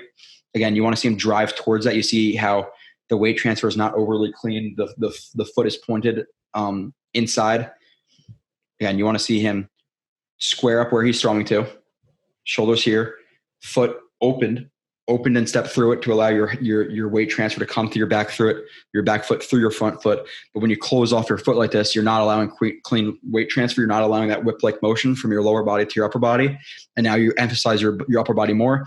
What does he do? Rips the ball down. So his feet need to be better here. He's closing his steps off to where they should be. Tipped? No, it just he rips it. Now, again, in this situation, to be fair to him, did he maybe think Barrios was going to continue to run this route and not kind of sit down on a little bit? Yes. Is there so much room where he could? Yes. Is this going to come with time? If that is the case, yes. So all the things can be true. His feet still aren't good. Now, is this a terrible throw if Barrios keeps running and it doesn't kind of delay? You can see him slow it down. Would it have been there? Maybe. Is it still low because he rips it? Yes. So all things could be true. Try to kind of give you all the angles. 49. Wilson takes sack. Okay. Another. They go like 31 personnel right here. Call it 21. Call it 31. Or sorry. No, like it would be like really like 30. Sorry, I apologize. 30 or 21. Two backs, one tight end if you want to count as a tight end, depending on how whatever coaches, whoever labels it. Some people, if he's not on the line of scrimmage, he's a running back. So, and me, he's more of a fullback right here than an H-back. But again, it's all little stupid shit. So they go 30.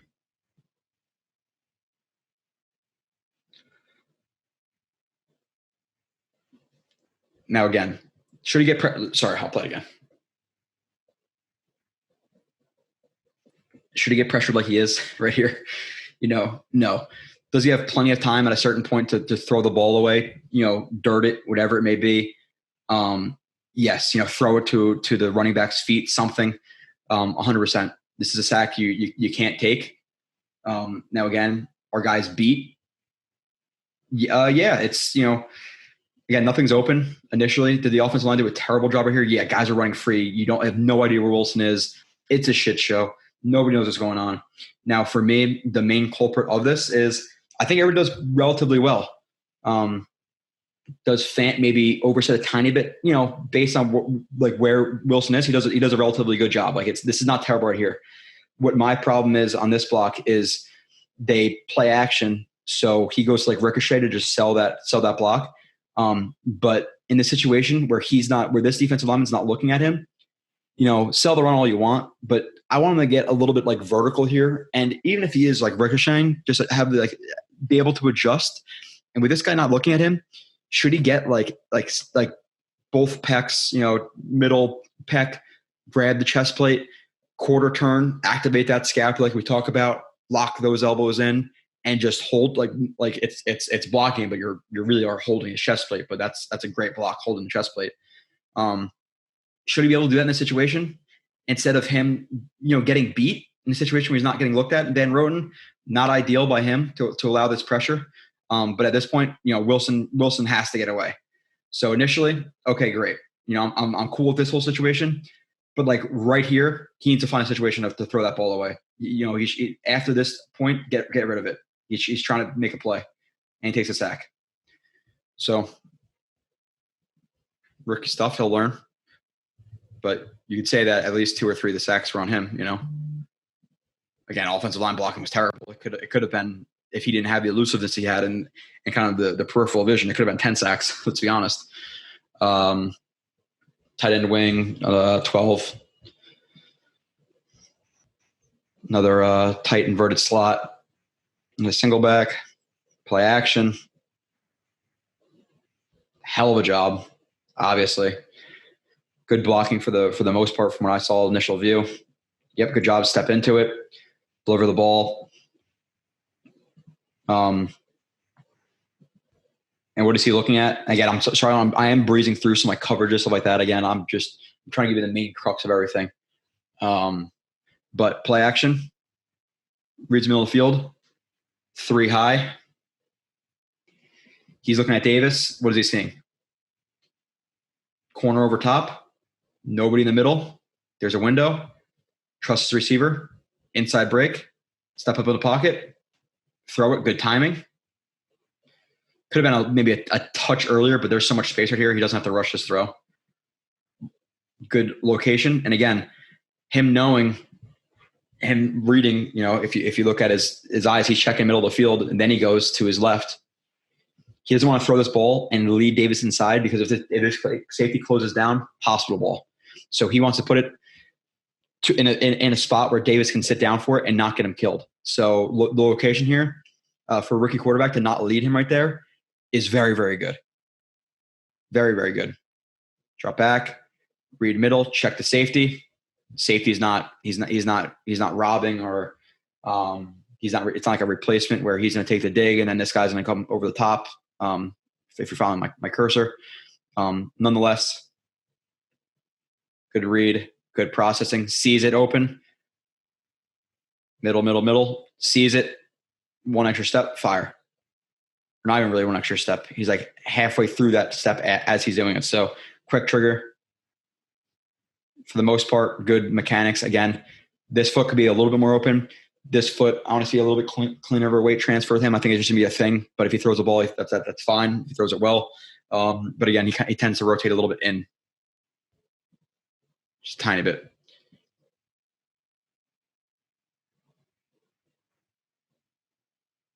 Again, good location, right on his face with zip. Great job.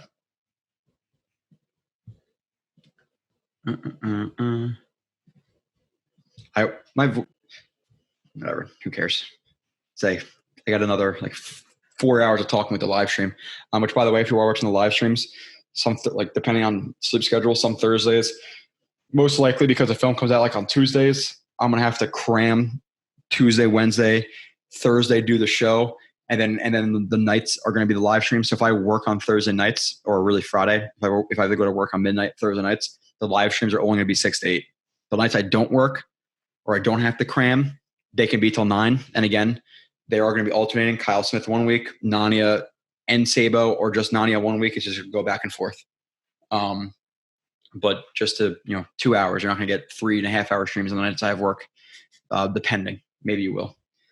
Okay, we'll play. I'm going to have to pause and go get the water. So this is just, this isn't anything crazy. Here are situations like 3rd and 2, play action, and 3rd and 2. Now with me, so you have, again, him selling run. He's going to sit it down, selling run. He's going to break it outside. So it's just a good play action. And then you're going to have an inside out. You're going to have a corner and over. So he's going to be 1-2 most likely, and then check it down. Or depending, now it's 3rd and 1.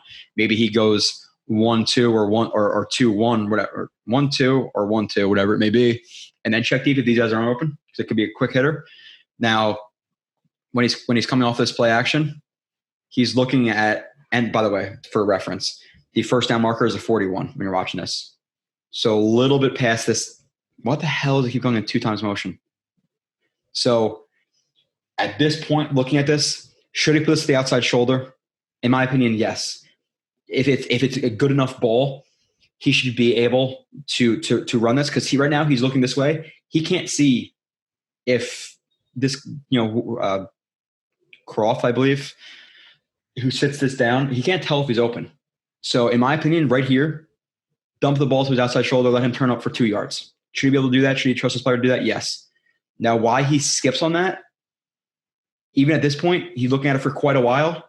Why he does, I'm not sure, to be honest. Now, is this a first down? So do people care? No. But in me, it's like a mental note. Why didn't he throw this? Not in terms of a big gain, not in terms of anything. He just can't guarantee that this is open on the back, as a second read here. Or maybe it's 1, 2, 3, 4, like whatever. He's clearly looking at that. I don't know why he doesn't throw it. I really don't. Now he looks to this guy who's sitting it down. Maybe he checks deep real quick. I'm not 100% sure, but he finds this guy sitting it down, throws it to him. Now, is this a catch where it's not 21 chin? If he were able to close ground a little bit quicker, come up, punch through that, is it an incompletion? Yes. Is this a more difficult play for him and Croft to make than him just dumping it off right here to Wesco? In my opinion, yes. So I don't know why he skips that. Just a mental note to make. Watch it again, even in full speed, like hit it. I don't know why he goes back right there, but potentially maybe looking for too much. Maybe he checked deep. Maybe he thought that he could dump it off to Croft right there, and it would be an even bigger gain. But just 3rd and 2 like that, just take it. Looking for too much. Okay, give me a second. All right. Next up, 56. Okay. About 10-ish plays left of Wilson. Again, told you it was going to be a lot, but rookie quarterback's first game. Again, this is what matters the most. Like if I can take the record of like 4-13 this year, which it sucks, but if I can sign up for that, and what I get for that is Wilson being protected by his offensive line and him playing well, take it all day. Make the defense let up 40 points a game. I just don't want to see him play well and then start to get gun shy. It happens. You cannot let him continue to get hit. It will affect him mentally. And can you bounce back for that? Sometimes. Some guys don't. You just don't. So first TD right here. Blocking is somewhat good. After some seconds, there's some pressure. I'll see from the other angle. To top of the screen, they run a scissors concept. Corey Davis sees Wilson scrambling out, goes to his scramble drill, finds open field. Okay, yeah, so there's some tripping and stuff like that. So it's not the best blocking. At first, I thought it was some time. General accuracy. Doesn't have to be anything crazy. When he's that open, general accuracy, that's all it takes. But again, you have the scissors, him in the flat, underneath, outside. Cover 6. It's a cover 4, cover 6 beater. Unless you have if you have like a Zaro call and they switched off, you could maybe they could have played a little bit better, but it's definitely a 4 beater, 6 beater. And again, Wilson to me is actually reading this, drop back, read it, and I think he's going to throw to Davis, but he doesn't want to see. He wants to see if Shin's going to drop off, so he wants to confirm that he's open right here. And once he sees it, he should throw it now. Like if he weren't under pressure, he'd probably throw that now. And I think he was going to, but he sees more Carolina blue in his face and white. Gets out. Good job scrambling. Good job by Davis finding the open field. Now this is still a 35-yard throw on the run. Guys will miss this. Do you need to hit it in the NFL? Yes. Does he hit it? Yes. Now in terms of the offensive line, so they just run like a TT stunt. Again, Van Roten oversets a tiny bit, not brutal, but is reaching for contact a little bit there. That arm now takes more time to extend, more time for the defensive lineman to react, who are like hand ninjas. So you want to have quick pops to him. Gets inside, picks McGovern. He falls. Now there's a free rusher on the loop. So could have been played a little bit better if Van Roten were to pick him up better and delay that penetration from the TT, from the initial T. Then McGovern could have picked up. He could have dropped off. Shitty situation. Wasn't the best picked up. Wasn't awful, but wasn't great. Obviously, again, hits him. Seemed like good mechanics. I'm gonna skip that though. Wilson 2-point conversion. This is the walk-in inside zone read option. He's left unblocked. He sees him squeeze down, pinch, and he takes the ball. Easy. The thing I like about that, the little note on that is he really sells it well. He really rides it, because you see guys who don't really ride it that well, and now they pull it, and now that defender reacts. So you got to ride that play a little bit. Sounds kind of weird, but whatever. Don't be childish.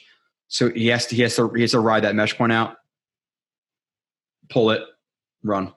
I saw some stuff on Twitter in terms of people like, oh, they should have ran the ball with him a little bit more. I got some bad news for you. If he's taking so many shots in pass protection, now you want to add more runs to his body? What are you, fucking crazy? I saw that. I was like, what? Like, what are you talking about? And no offense, this is why I don't follow a lot of people. I just don't. I don't go on Twitter a ton. Like, I do enough, but I just need to see what I need to see. For the most part, I can't see 1,000 things. I don't have the time. It's what it is. Throw, drop leverage. Okay, so you have a split. 21, more tight. Yeah, it's drop lev.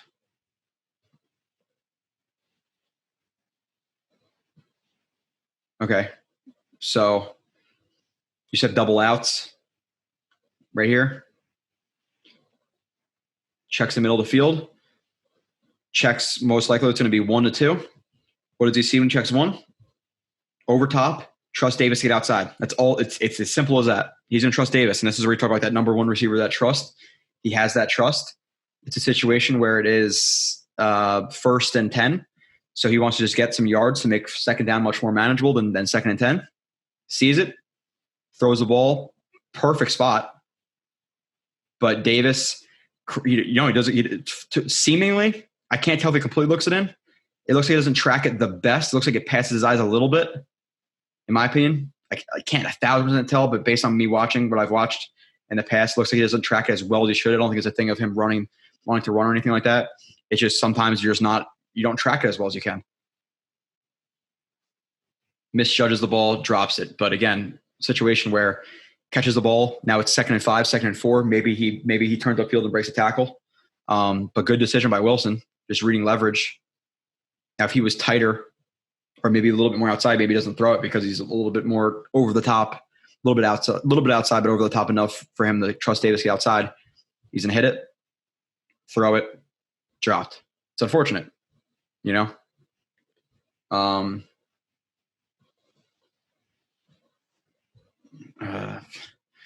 So in terms of like the stump pickup right here,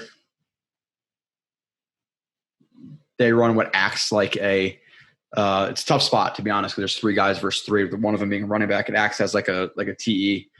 And to me, for Fant, I didn't go over the Becton injury. I don't have to show an injury. He obviously got injured. He got rolled up on that touchdown pass. With me, I would like to see Fant stay a little more inside out again here. Like, in this look, something's coming. Some twist, something's coming. For the not 100% of the time, but you should be aware of it. And in my opinion, Fant takes him a little bit too long to notice this guy is not completely rushing off of the edge. And if anything, I want to see him be tighter nonetheless, because he's releasing vertical. For him to get outside, there's going to be some incidental contact, play more inside out. I think it takes him a little bit long to just notice the blitz. Even at this point, you still know this is a stunt. So now Vera Tucker in a situation where you can argue get hands on earlier, whatever it may be. Vera Tucker's in a shitty spot now because Fant's late to pick this up, and he can't allow this initial penetration, so he has to pick him up a little bit to try to pass it off to Fant. And now he has to drop his post and get hands on. So like that's a tough spot for a rookie to be in. Fant doesn't get hands on really anybody on that play for the most part until the last second. And then he's led by a drop. So bad stunt pickup by Fant and a drop, same play. Like he's ever overcome a lot in his first game on the road.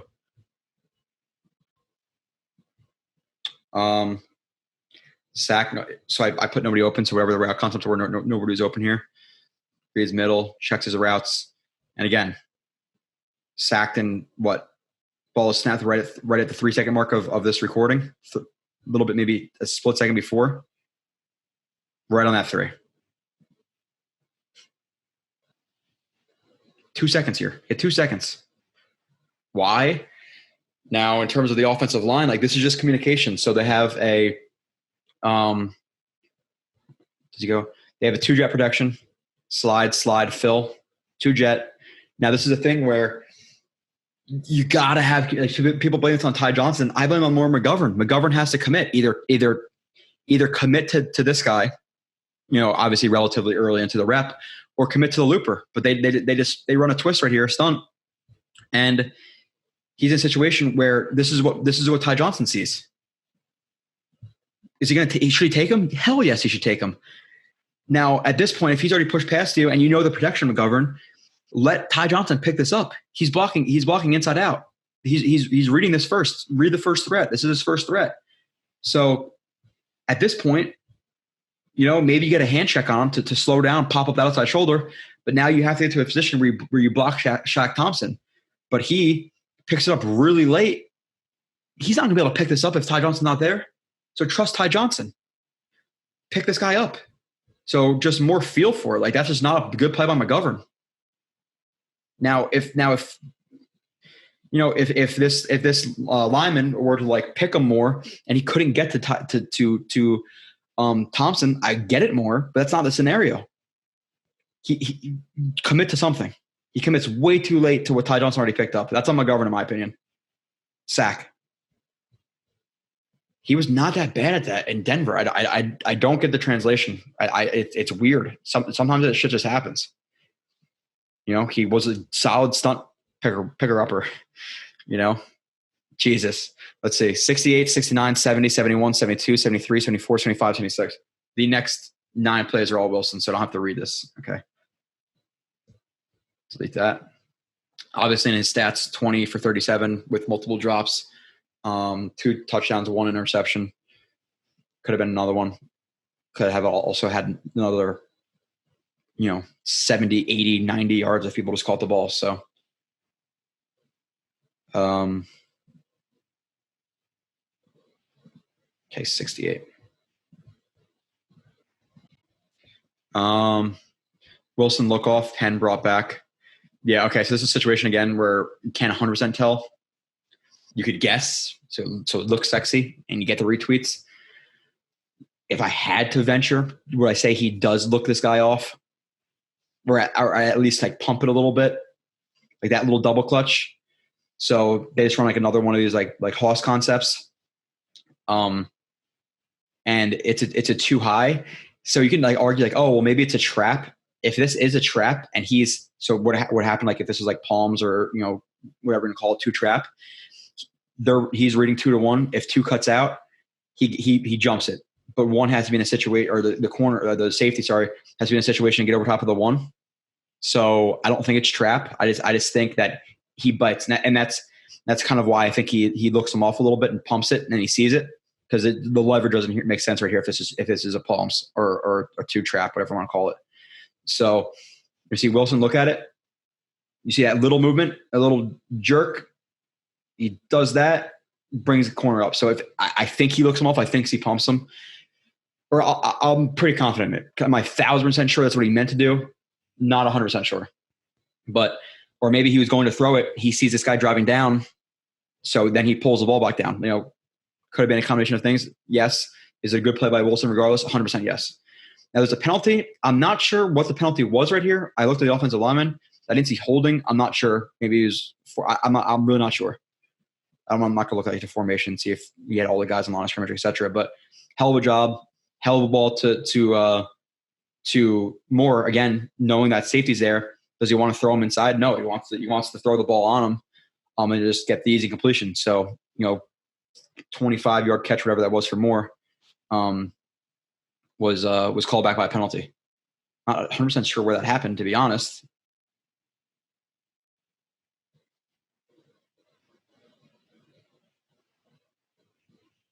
I don't know.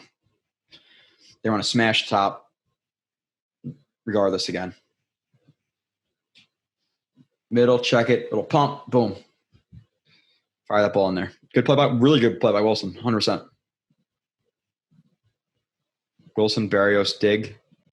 Okay. 4:06, got an hour and 15 minutes max. Okay. Another Trey. Gonna start running through these. This one's a little bit laggy. I'm sorry. That was a recording. It wasn't me. So Reed's middle. Again, this acts as like another cab, high low. He sits it down. Dig. Now depending again, could be 1, 2, 3. It acts as like another 3-level read, where he could be reading this initially. Over the top, he's not going to throw that. Check middle. Sees zone coverage. Sees a cover 3.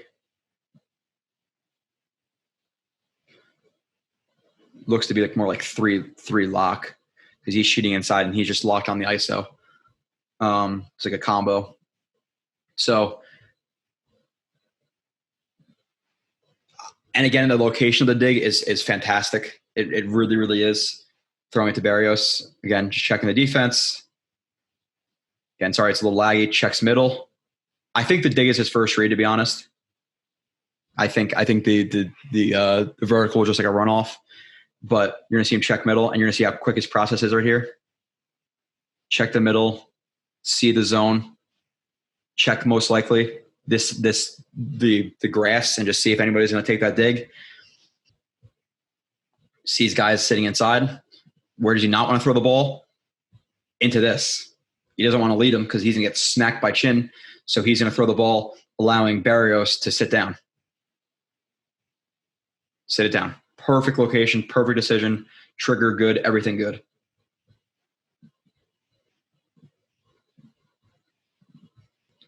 Wilson forced to Moore. Okay, let me just check something. No,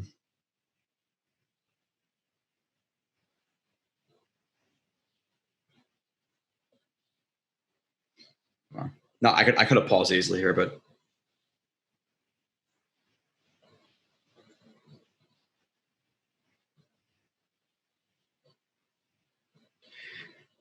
okay.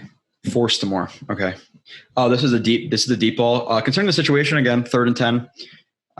Now with this drive, this is kind of 4-down territory, so it's not the best throw because they really need to score at this point of the game.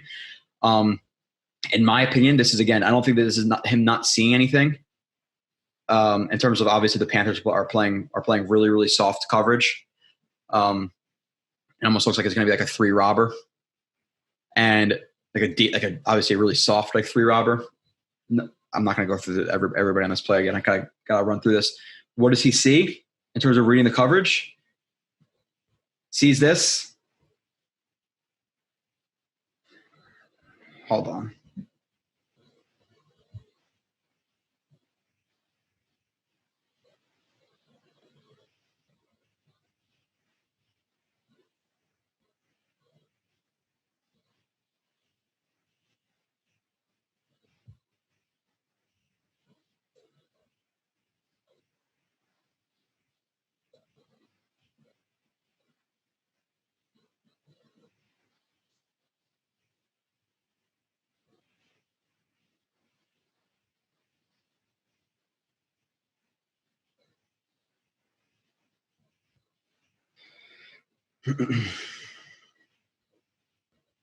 Okay.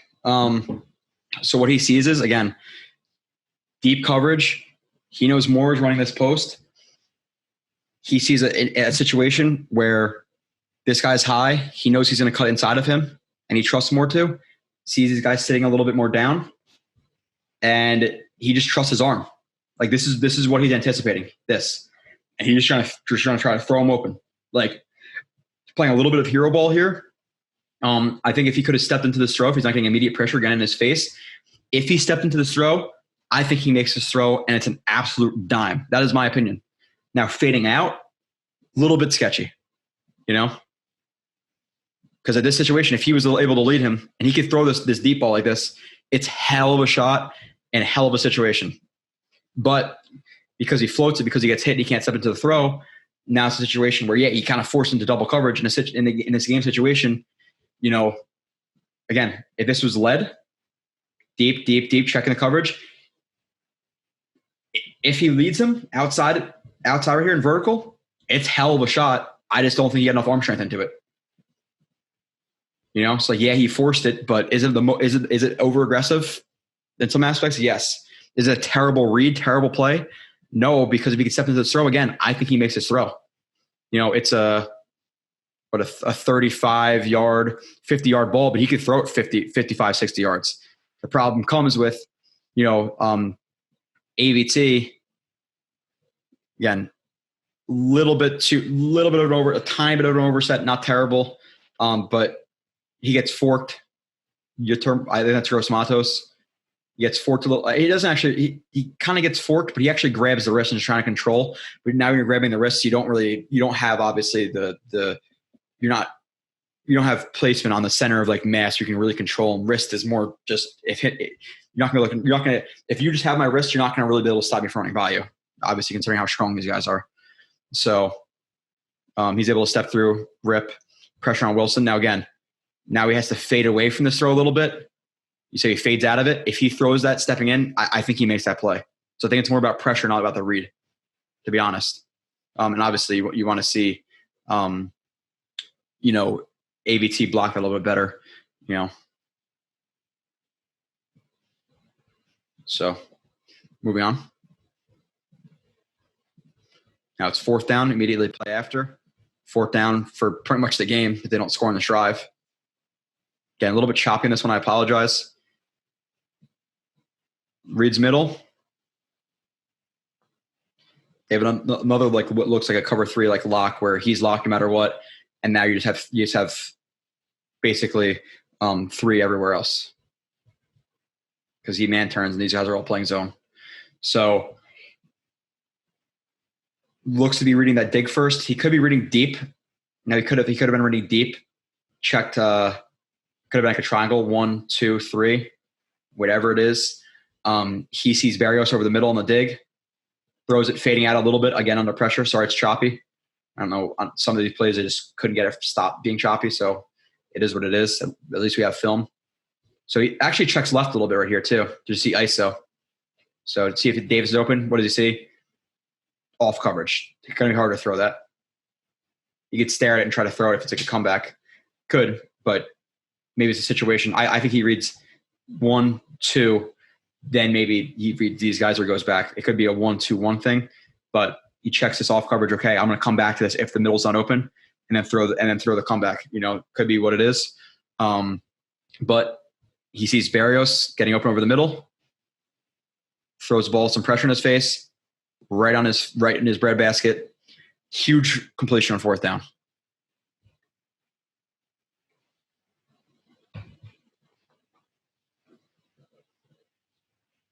Hell of a job.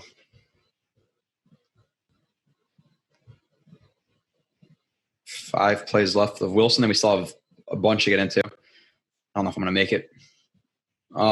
Wilson to Mims. This is a blown coverage.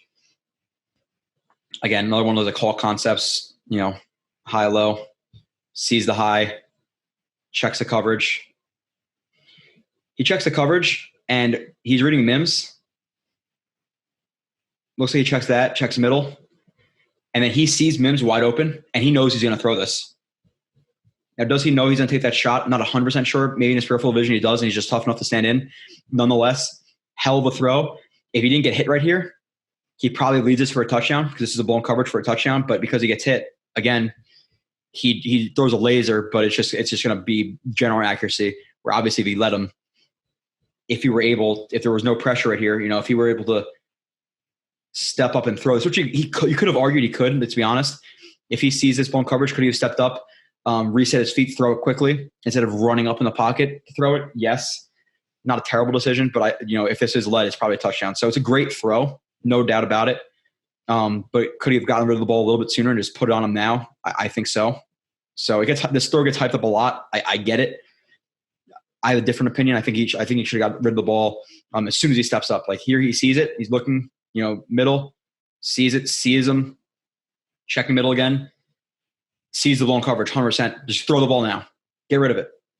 Get rid of it. Get rid of it. Get rid of it. Like I get him climbing, like kind of on the move right here. They have time to reset his feet, sure. But is he confident with himself running up like this? Yes. But I want to see him get rid of it immediately. Because now he's probably sees that peripheral got his peripheral. He's not able to obviously completely throw that ball. Hell of a shot in the ribs and throws a laser.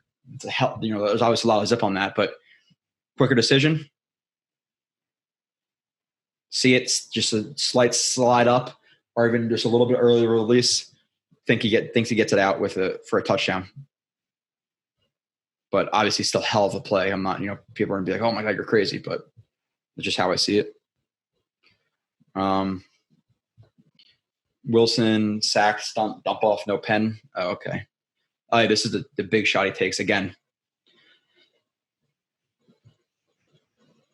Now, in terms of the read right here, is this a little bit more hero ball where he's trying to go for too much? Depending on what the read is. If he's reading like, this is another like stick knot or squirrel, it looks like, I want to say. Yeah. He's reading this initially, at least it seems like it, middle, reading this, covered, get off of that. This looks most likely to be number 2 based on how I've learned this and how it looks. Throw this. Throw the ball. This is a situation like he takes another sack. Obviously, the offensive line doesn't help him out, but I'm not sure if he's looking at this, why he doesn't throw, which we'll see from the other view. No, obviously, hit this. Now he's at the ball at the 7-yard line with plenty of room to run, maybe even for a touchdown. So, and it looks like he looks at it, to be honest, checks it, goes to throw it, but pulls it down because of the pressure. Not an ideal situation, but in terms of now this guy dropping all of his weight on him, 100% he does. No penalty. If that's Mac Jones next week, I guarantee that's a penalty because he's wearing a Patriots helmet and Bill Belichick's the coach. So middle, reads that squirrel. To me, his eyes are on that tight end right now. Again, and he just feels the pressure. I want to see him just throw that ball right now. Get rid of it. And if his eyes were still on this, obviously it's not good either way. You can't. His helmet doesn't move too much, but if his eyes are on this, they're either on this for too long, or he doesn't throw this when he should. Either way, it's not great from Wilson. Obviously terrible by the offensive line too, but it's a situation where he takes a sack. You got walloped nonetheless, but you still want to see him get rid of the ball there. Now, in terms of and this is AVT. AVT was good at this at USC with some pickups. Again, first game. Do I want to see him recognize this a little bit better? He's delaying what's most likely coming. Pick, and he's going to loop. So I want to see when this is happening, the little bit of a delay, just feed him your eyes. Throw your eyes inside it, check it. Because now it's a situation where that picker isn't getting picked up, and he's going to smash into him. So now McGovern has to stick it for a little bit longer, and he's going to loop around. So that's on AVT. Not an easy spot to be in. You like to see GVR have a little bit more active eyes, to be honest, and like sit on this a little bit sooner. Like get to that now. He's not the best lateral athlete, but not an ideal situation. 3 more plays of Wilson. This is the next play where he dumps it off. I believe, yeah. Empty. Again, I want to see him do this before. Where you have the post, this guy is wide open. They're playing off coverage. Make it third and more manageable. That's all he's doing. Reads the middle. Sees Davis open with plenty of space. Don't want to take a deep shot, make it third and 20. Just fight to get some yards back. Fight to get some yards back. dumps it off to him, and now it's,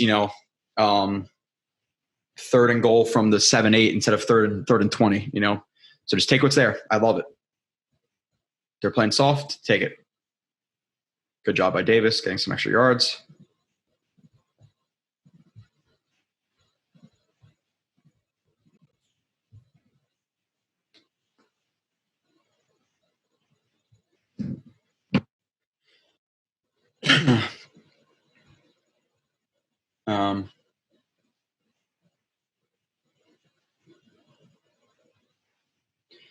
Okay. Second TD.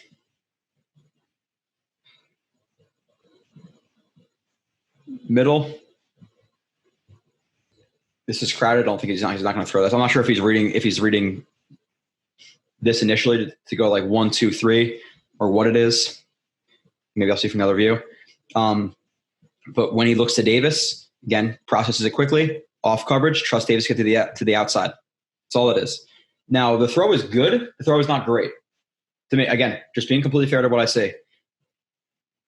Based on leverage, this ball should be outside, like more outside than it is, because it's a little bit inside, and you can see that the ball is not there before his arm gets there, so it just squeezes in. This is more general accuracy. This is not pinpoint. Pinpoint, it's more like towards the front pylon right here. You can come back and attack the ball. Just a tad bit inside. Unlucky. It gets deflected. If it's a good player, he chops down the arms. He doesn't get it into Davis. So it's a little bit not too risky. It's not a risky throw, but it could have been more accurate. Could have been. Just being realistic. Drops back, is reading the right immediately. Looks like he's reading Davis pretty much the entire time, or at least. I don't even think he's reading. He might check here really quick and see this and not want to throw that and then go outside. Can't 100% tell. Sees it. This foot is a little bit too towards the sideline. I want to see that open a little bit more. The hips come in. Maybe that's why he rips it inside. But again, placement. See, you can't really see from here. It's more this view. See, the ball is there, but the arm of the defender is almost there at the same time. If this is right here, different play, So just a little bit more outside on that one. Last play. Rip ball. Okay, this is on the 2-point conversion. I watched this a lot. Could it have been deflected? Yes. Was it? I don't think so.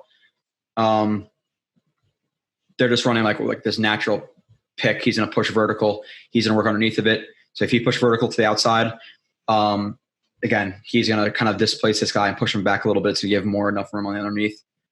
Moore runs a good route. So at this point, he has to make a decision. Again, this natural pick. Get over top, it's open. Get underneath, and you're going to get rubbed. So good. I'm fine with play design. The ball is just ripped down. I don't see it deflected. I don't see it deflected here. Obviously. No, it's not deflected. Now, Wilson, to me, again, mechanics. Foot pointed a little bit towards the sideline. Doesn't allow his hips to open up. What does that do? Doesn't allow that clean weight transfer. Doesn't allow that whip-like motion. Now his arm is over-compensating. It drops right to the ground. So this is a straight-up missed throw. Dirts it.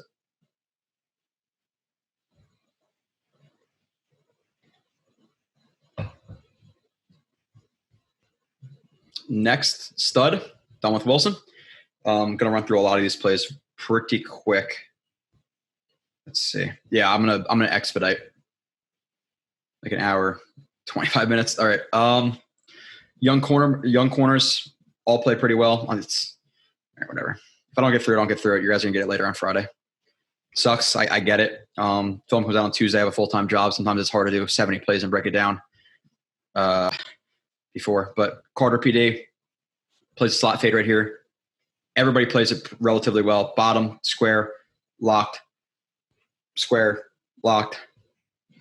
Carter does a hell of a job in terms of a slot fade's a hard play to hard. And again, by the way, the Jets went more man coverage than I thought they would in this game. But stay square, shuffle, hands on. Fine. Good coverage. Now he has inside leverage versus an outside fade ball, which is actually a decent ball by Darnold. But he has a hell of a job staying hip to hip. Now what does he do? The ball is there, sticks his arm in. You see his right arm? Stick the arm in, get it out. You see it's in his hands? Rip it out of there. That is a A-plus play. Good job by May. Good job by, Guidry right here. Like, everybody does get well on that play. I don't know if you can see it from this angle. The ball's in his hands.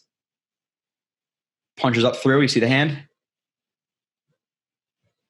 Not able to secure it. So he plays that really, really well. Again, square on him, square on him, square on him, square on him. PD. Good job by everybody on that play. Guidry, Hall,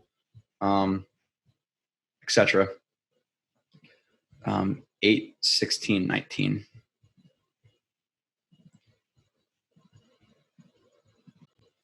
Eccles beat first and 10. Phillips blown coverage. Okay. Oh, sorry. Okay. Ooh, super choppy. I'm sorry. So Eccles is on the bottom right here. He's beat first and 10. It's not the worst. It's not the worst coverage. You do want to see him. And again, it's a little choppy. He opens the gate immediately. You want to see a shuffle get in there. Again, he's not in brutal position, but Darnold, I don't know if he alerts it. I don't know what it is. He sees him one-on-one right there and he just goes to it, which is fine. You get to beat by DJ Moore, is one of the better receivers in the NFL. You just want to see him get a shuffle to get over the top and play that. Is there a time to do a push off? No, not really. So he gets beat. Now, in terms of the blown coverage, to me, nobody's taking this. It's man coverage. It's just one, cover one, just straight cover one, and nobody's on the running back. To me, watching a couple times, it was Phillips who just is most likely like a hug rushing, where if he blocks, he's going to blitz, and he thinks he's staying at the block maybe, and he just lets him free. I don't see anybody else who can take that. So blown coverage by Phillips, in my opinion. I'm very confident in that. Eccles gets beat.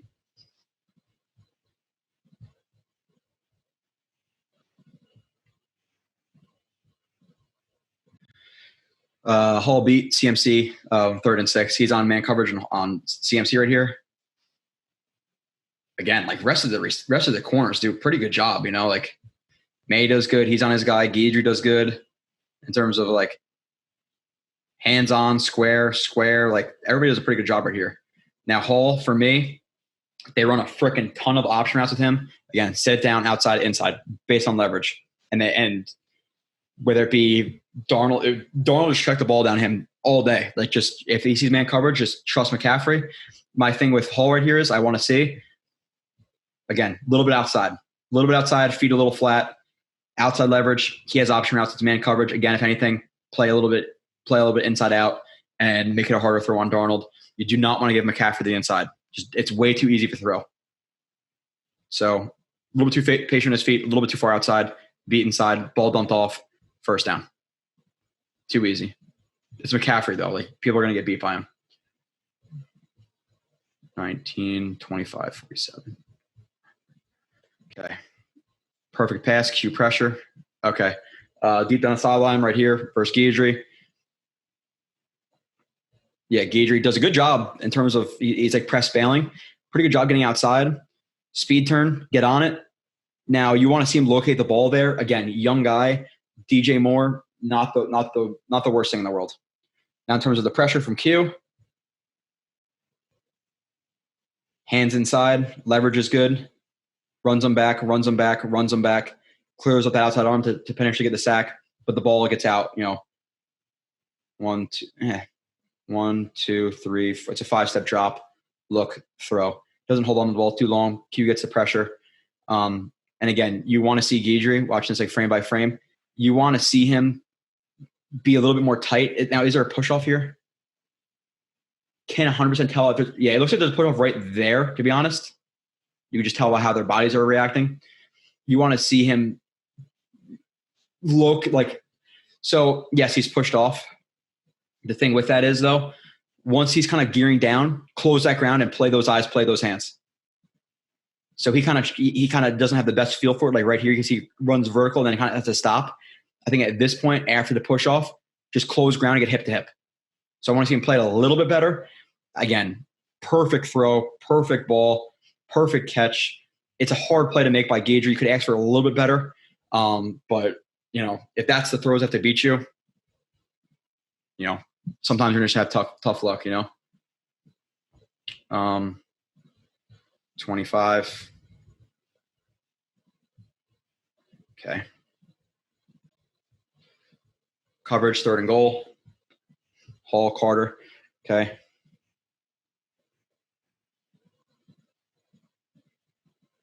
Again, if you're looking at these two guys on the bottom, square, doesn't bite. If he opens his hips, he knifes inside. 1 or 2, he's open. But really good job by Hall. Patient, trusting where you are on the field and match. Good job by Hall. Now Carter, after the motion, isn't set, but does a really good job. Square, hands on. Again, a little bit of a push off. It's hard to defend against that, but it's tight to it where you need to be like a perfect throw. Darnold puts it too far outside. But good coverage on these two guys on the bottom. All about staying square. I talk about it all the time, and that's what it is. Square. Great job by both.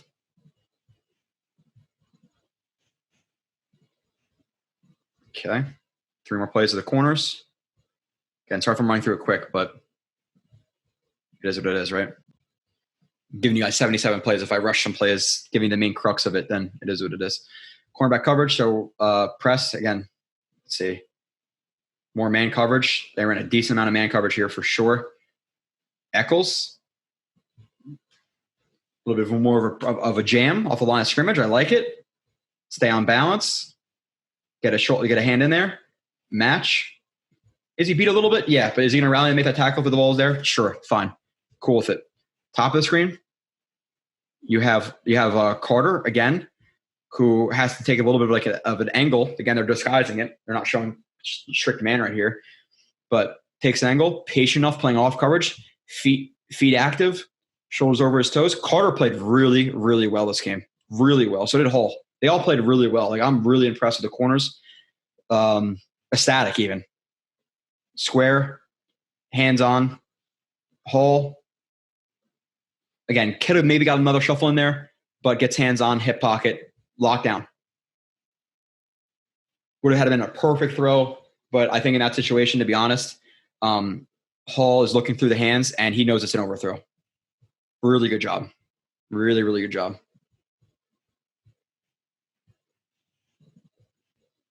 Third down. Again, there's a reason that the reason they got off the field a lot on third down is the corners. That's that money down for quarterbacks, everybody. You want to be able to blitz on third down, send some extra guys. Your corners have to be able to play man coverage. And listen, they balled out. They really did. You have to be really thrilled with these guys. Again, Gadry on the bottom. Square. Could have got a shuffle in maybe. Nonetheless, pretty locked down on that play. Patient. A little bit of that kick step, but still, it's not a false step. His hands drop a little bit. Weight goes back, maybe not even a little. It goes back a tiny bit, but just a hand drop, and it's the only thing I'll say. Maybe could have got a shuffle. Eyes look to be low. Like, good play by him. You have good coverage in terms of, dude, Carter and off coverage right now. The way he stays square and his athleticism is really, really impressive. Hall, he really impressed me. So did Hall. He really impressed me. Gadry played well.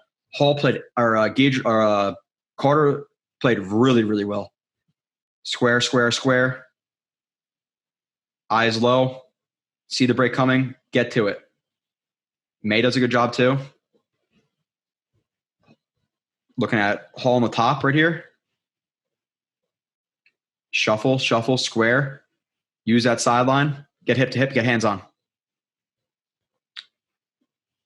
Penalty. Where's the penalty? Penalty? On what? Illegal contact right there, maybe? If that is the case, that is such bullshit. I forget if this is a penalty or not. Is there anything on the defensive line here that I need to talk about? No, Huff gets the hit. That's it. They run like a T with him and Mosley. Mosley does a good job picking. Huff sells it upfield, inside. 60 tries a speed turn. Doesn't get there in time. Huff hit.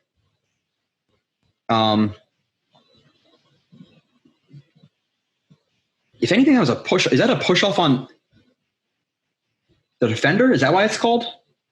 That's a push off right there. Like May is in good coverage. He gets pushed off right there. I'm hoping that's a push off, and that wasn't pass interference. It could have been. I forget exactly. Again, I'm not the game. How many ever deep do I remember every single play? And I don't have the broadcast. I don't have the typical stuff we do in terms of like, okay, this play was this penalty on that guy. This is how you get it. It was just raw. Gager big stop on third. He's in man covered right here on McCaffrey. little bit different look, but that's what's happening. Third down, if he does not make that tackle, guess what's happening? First down. So he's in man coverage. Again, a little bit of a hesitation. Finds McCaffrey. Good job dipping inside a little bit there, not running right into Mosley. Awareness in traffic. Gets outside, races outside. Now, could he have defeat that stiff arm? Maybe it's a hard play to make for him to defeat that stiff arm and then bring him down. So he just has to wrap up, do his best he can to trip him up, and he does. He gets maybe a little bit lucky right there. Maybe it's his helmet that falls onto the foot right there. Nonetheless, it's a tackle in a spot where, again, looking at it, if he didn't make the tackle, now you have him versus Marcus May, open field McCaffrey, or maybe that's Marcus May, whoever that is, most likely gets that first down. So hell of a tackle, no matter how it gets done by him. Moving on from that, we'll just go good from the offense, whatever. This is top. I put ABT in the run game. Definitely liked him. Croft, 3 receptions, 26 yards. Barrios, 5 receptions, 51 yards. A lot of this was shown, through the Wilson review. Mims gets in one play, blown coverage, whatever it is. Why he was not playing. Again, we kind of talked about the routes. He has to, again, if he can only play X right now, if Davis is playing there 100% of the reps, he's not going to get in at X. So if he doesn't know that, and this is maybe why Davis insinuated, okay, he doesn't know all the positions or his lack of work ethic. Maybe the work ethic is coming not through practice and physicality. Maybe it's a mental thing, and he doesn't know how to run these routes. Now, is it easy to say, okay, yeah, throw some fade balls in the end zone? Yeah, sure.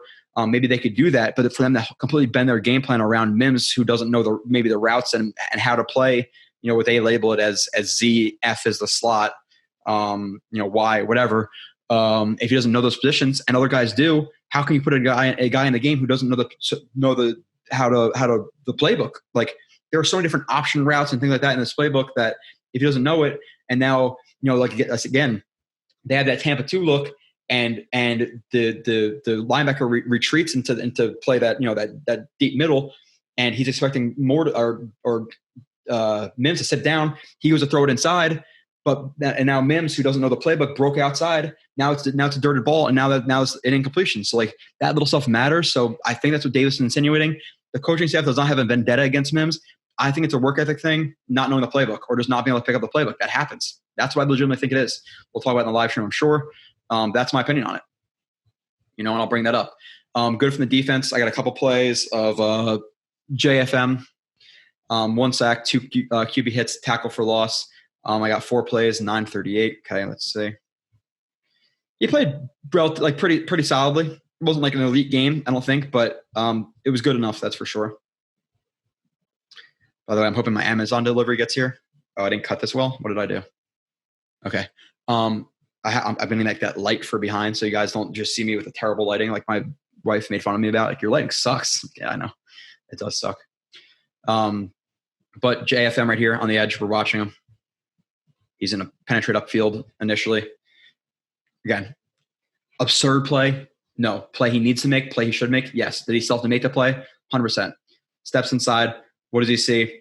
He sees a jet sweep coming.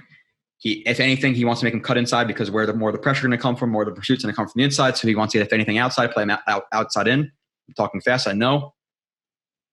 Play it outside, cut him off, hands on, tackle for loss. Hell of a job. Needed to be made. He made it. 38-46. JFM sack. Okay, I think it's a little bit double swipe action.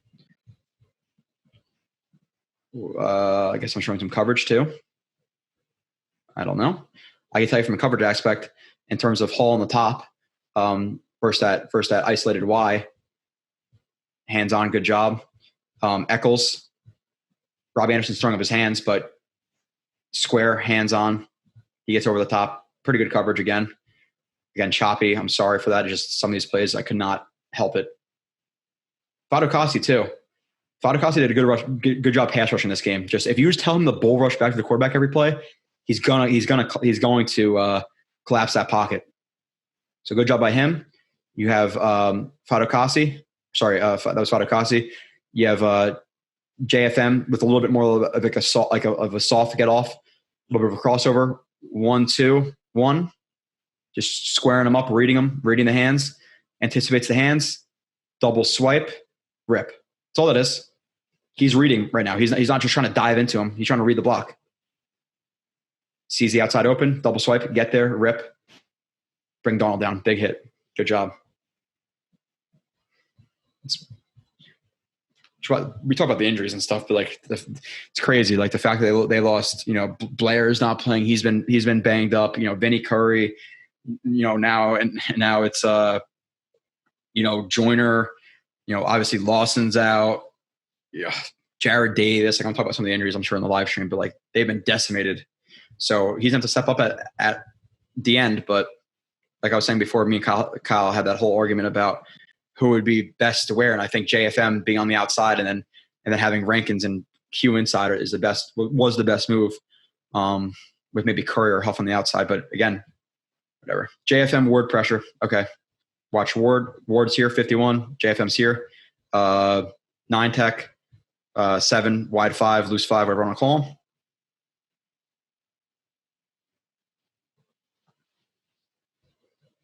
Again, has to dump that ball off. So he's going against 2 tight ends, steps inside, sees the blocks, sees 2 guys on him.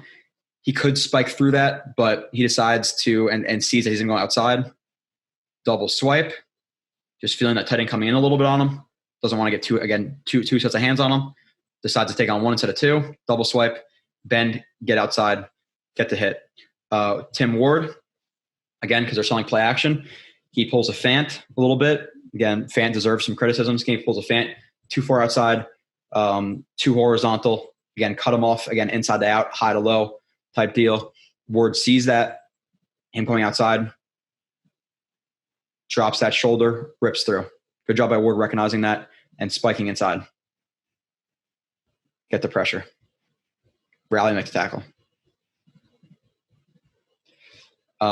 62, last play of him. I'm going to make it. Going through this fast, but I said it 1,000 times. I think a lot.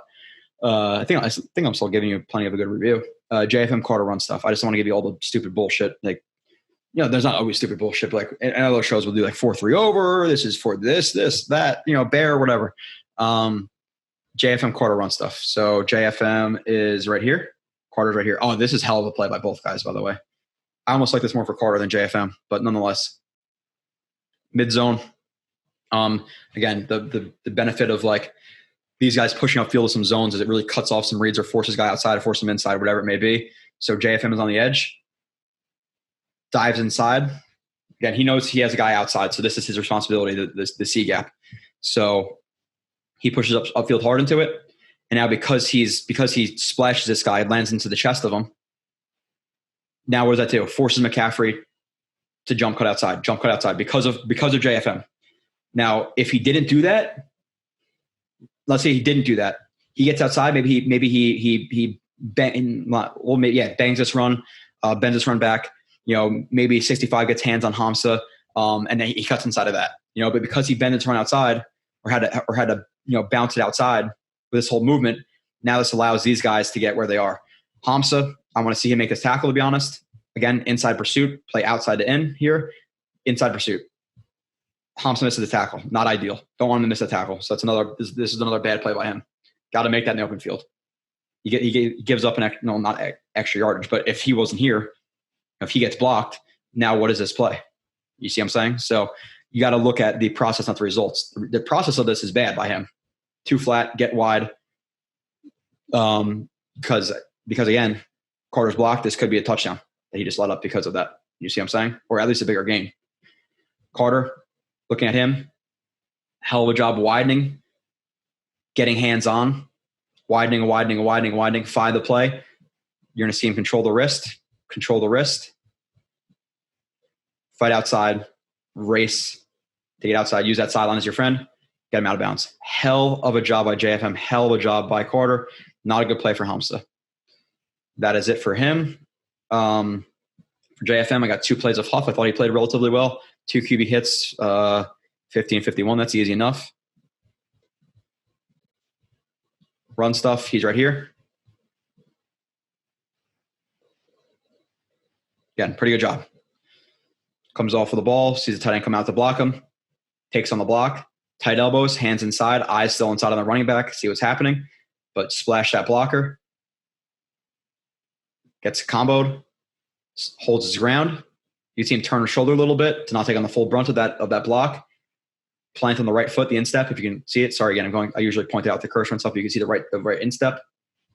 Damn it. Do it anyway. The right instep to hold up.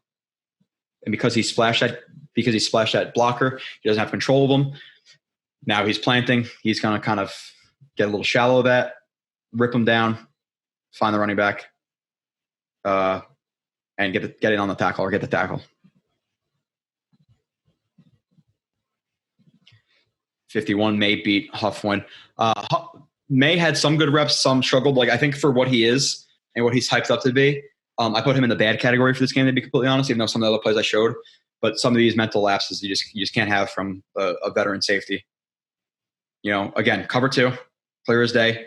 What is he reading? These two guys, first vertical threat. You have to get out. You have to get over top of it.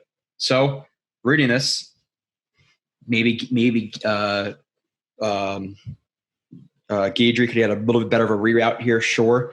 But check inside. Okay, check the quarterback. Where is he looking? That's fine. What you have to do, lever yourself over top of the vertical. Where is there a ton of space? Obviously both ways, but you have to get over the top where you can play inside and out. It's a shitty position you're in right now with this guy running straight at you, but you can't be cheating so far inside where the outside break is easy for him. You know, so he plays too far inside. It's a couple yards, but it makes a difference. So I want to see him again, see this, square it up a little bit more, and be able to break on it, because this receiver doesn't run us with crazy pace. You know, he's jogging right here, and it looks like Mays, to be honest, looks like his eyes are inside.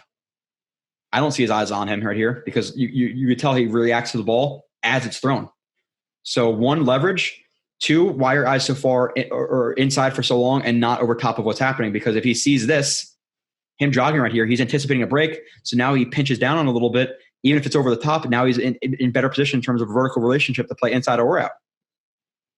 His eyes are late. He doesn't break on until the quarterback throws the ball. Not ideal. Catch, or what should have been a catch. Sorry, should have been a catch if Darnold gets the ball there and there's some pressure. Huff wins. Outside right here, second part of this play. Like two plays in one. Again, rushing off the edge. This guy's the tackle sitting hard inside. Closes ground. He's in that contact window. He's anticipating the hands. Chop. Hell of a job hitting that wrist down. Rip up and through. Or at least like kind of like almost like ice pick him, but it's really about that chop. Hit. Fadakasi does a good job too. Again, inside, bull rush. Gets hands on.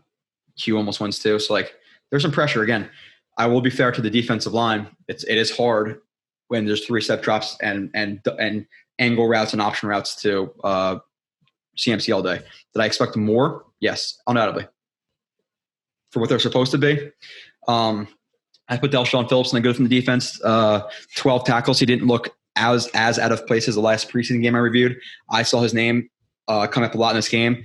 And I was like, I am not thrilled that he's playing, because he was not good in the preseason.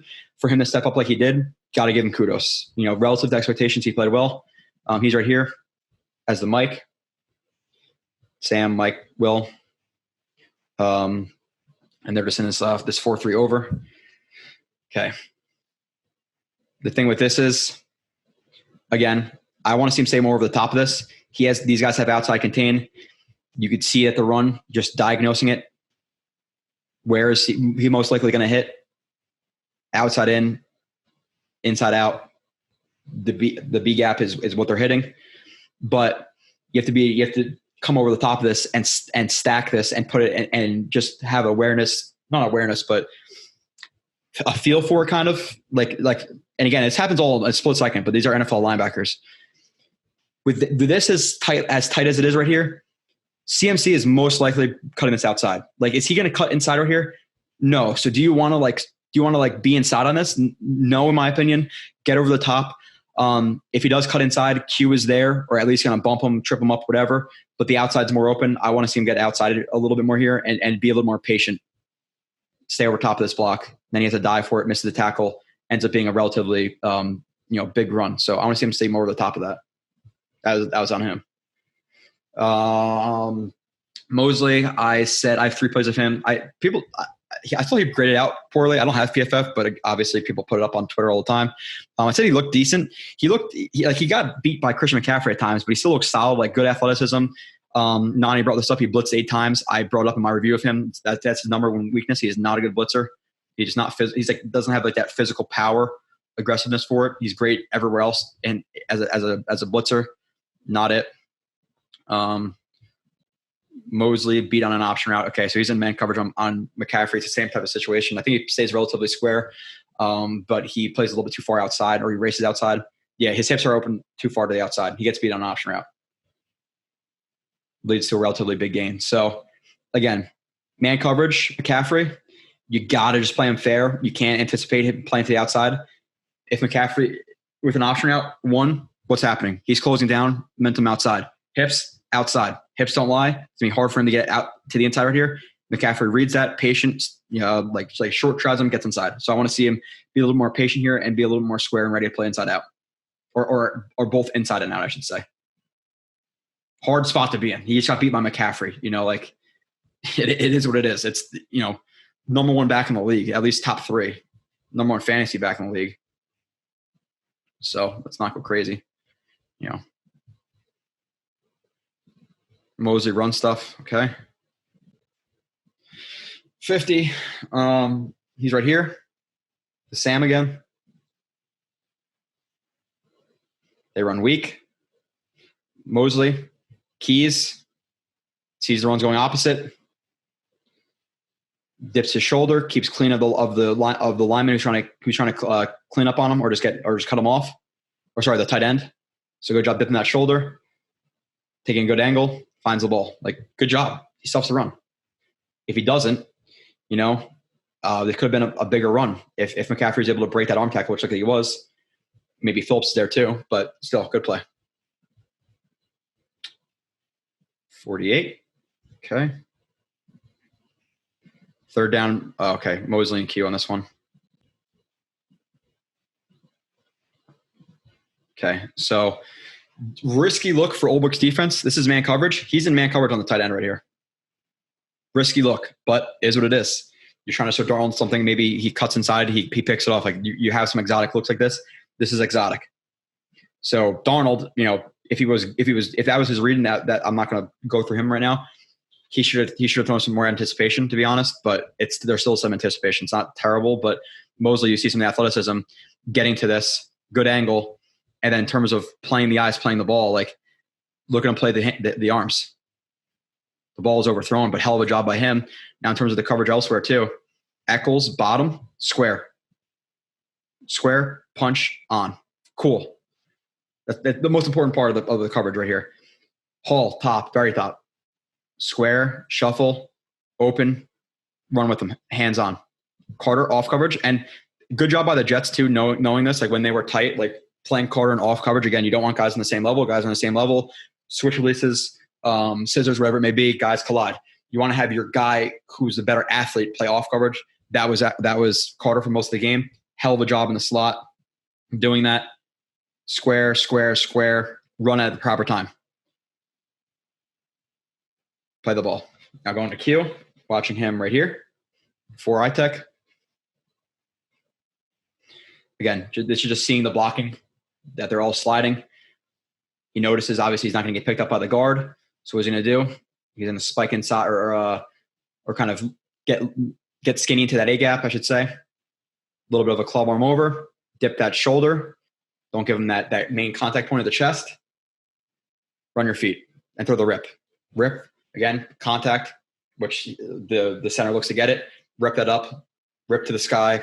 Lift that elbow. Now that contact point is weak. Gets the pressure. Some other guys do as well. JFM, bull rush. I didn't even notice that first time. Hands inside, completely destroys Moten for the most part. So good job by the rush right there. Fadokasi, I have 2 plays of. 1760. Okay. All right. Fully run stuff. Right here. One tech. Again. Good job by Mosley too, by the way. Just keying and getting down this quick. You notice that really, really quick. He notices. Snap, go. Foley again. Hands inside, tight elbows. Lifts them up. Eyes. Sees everyone's going outside. Frees himself up. Dive. Good athleticism. Tackle.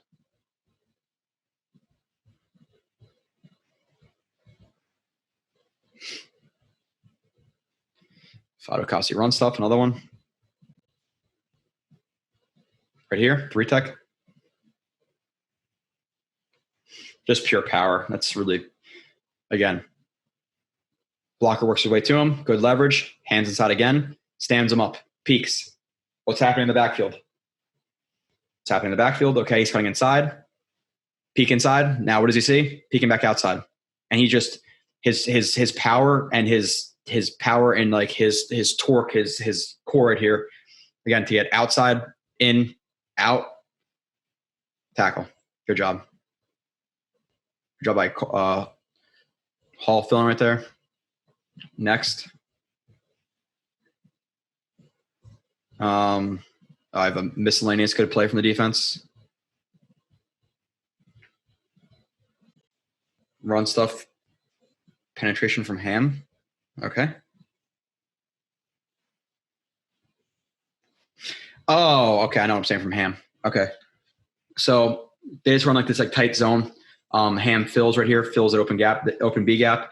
Again, how this is not called a block in the back on the receiver is beyond me because it's completely to the back. Takes Ham out of the play. But again, the refs will be the refs. Shaq Lawson right here on the edge. You're going to see him again. Notice the blocker coming towards him. Widen, get on that instep. Hands, stand him up. Eyes in the backfield. Pull him through, arm over. Square up the running back. Play outside in. Outside in. Get the tackle. Good job. Bad. I put more 2 drops, 1 reception for -3 yards. I have 1 play of him. This is just more like the miscommunication in the offensive line. This is just a kind of a.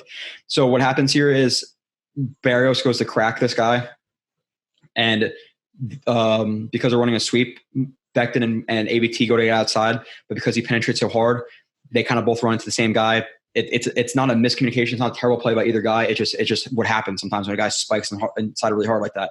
So it's not like he's going to block. It's not like ABT's going to block him. He's trying to get to the outside to like arc block, and he just spikes in so hard he kind of just runs into him and gets off balance. So not pretty. People show that play like, oh, he went to go block him, terrible play, and that's not the case. It's a crack block. He just penetrated so hard that it was whatever. Now watch Becton pulling to the outside, hands on, savage. Just throw that guy right to his ass. So good job by him, but unfortunately, because ABT can't get outside, there's not that extra blocker there to assist with some other guys. Allow that cutback, whatever it may be. Ryan Griffin, I put as bad. Again, bad block, whatever. Didn't I think I had that drop ball too on that screen, or on that like when he sat down and Wilson got pressured. Running backs total, I put them in general. They didn't play well. 17 rushes, 45 yards, 2.6 yards per carry. I have 3 plays of them. Okay. I'll hear other people talking, depending on who it is. They'll be talking for like an hour. Like, oh, hour talking by myself. It's tough. Oh, yeah. Coleman yards left on field. Okay. Another I form right strong.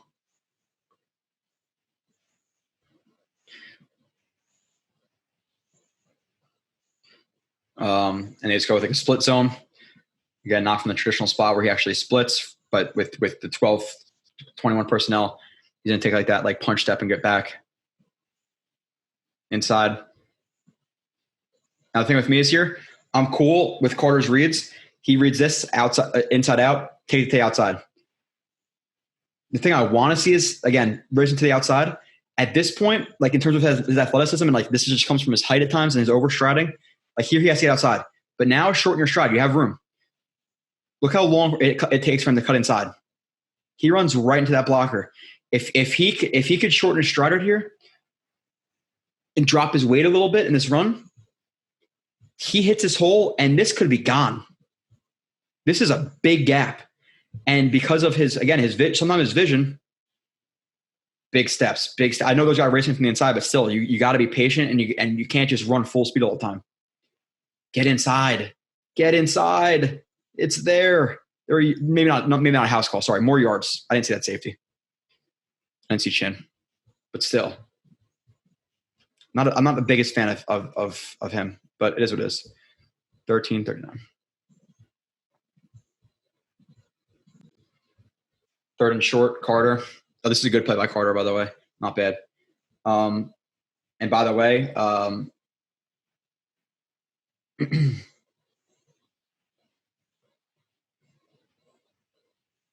they run like this trap.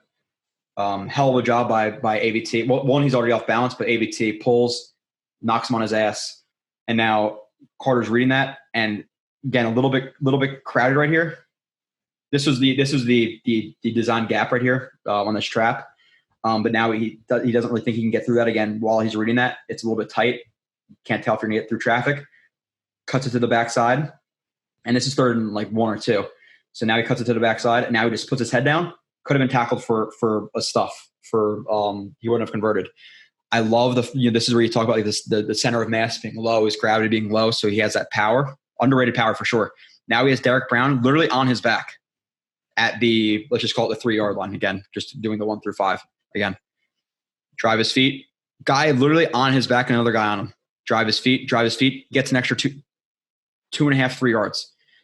Hell of a job getting that first down. Hell of effort. Good read. I'm cool with all of it. Really, really good job. That is such a good play by Carter getting that. So I like Carter. Other guys, whatever. 39. I showed some of it before, showing some of it now. Coleman vision. Again, I'm not a big fan of him taking a lot of reps. And even Ty Johnson, I brought up in the preseason. People think I'm crazy, whatever. Everybody loves Ty Johnson. He's like the underrated guy that everybody loves, which I don't know what that means. His vision's okay. Could he improve 100%? But to think he's going to be like the next, whatever, Raheem Mostert automatically is, and he just got hurt too. It sucks. But okay, so you have that jet sweep, which is now like the jet action, pulls these linebackers. You have a one-back power. Now again, based on what he should be like reading, like seeing this, okay, these guys are pulled outside. Inside, outside. So now you have a lead blocker. Run your feet a little bit. You don't want to cut right into these guys because these guys are completely free. So if anything, shorten your stride, press them a little bit outside, and then cut inside. These guys it's a wall. You have a green wall right here.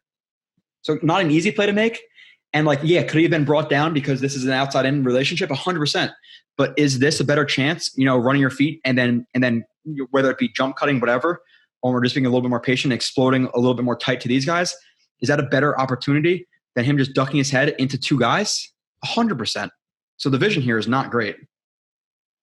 Sorry, it's a little choppy again. And I know it happens all within a second, but you see a running back like Nick Chubb. I always bring up Nick Chubb because I love the way he runs. I think, Dalvin Cook, whoever it may be, CMC, do they do that? Yes. In my opinion, yes. Bad D could have been worse, I said. In terms of the score, they were bailed out on the one drive where the 2 drives. One, they didn't kick a field goal, which was like a 50-plus yarder, but they didn't kick it. They punted it, which, okay, fine, whatever. I guess they don't trust their kicker. But they were really bailed out on the one drive where Darnold throws the ball, tight end drops it, and then like the next play or the next play after that next play, they go to the run like a lead zone. The ball gets popped out by the fullback. Where the tight end hit the ball or the fullback hit the ball. I said bad on defense. Q, to me, like at the end, I either noticed him. I couldn't tell from so high up. It looked like he was either gassed, which again didn't take like any preseason reps, or didn't take any preseason reps. First game back in action, foot injury. It looked like he was a little bit gassed to me, in my opinion. But let me see. I have one play of him. It's probably a good play if I'm putting it up. But in general, you want to see some more.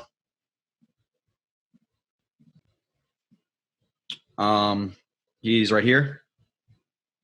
One tech. Or sorry, like a 2-eye, loose one. Again, that play, I tried to record this play so many times, but it just kept lagging. So they run duo. Q, hard step upfield. Again, comes with a 4-3.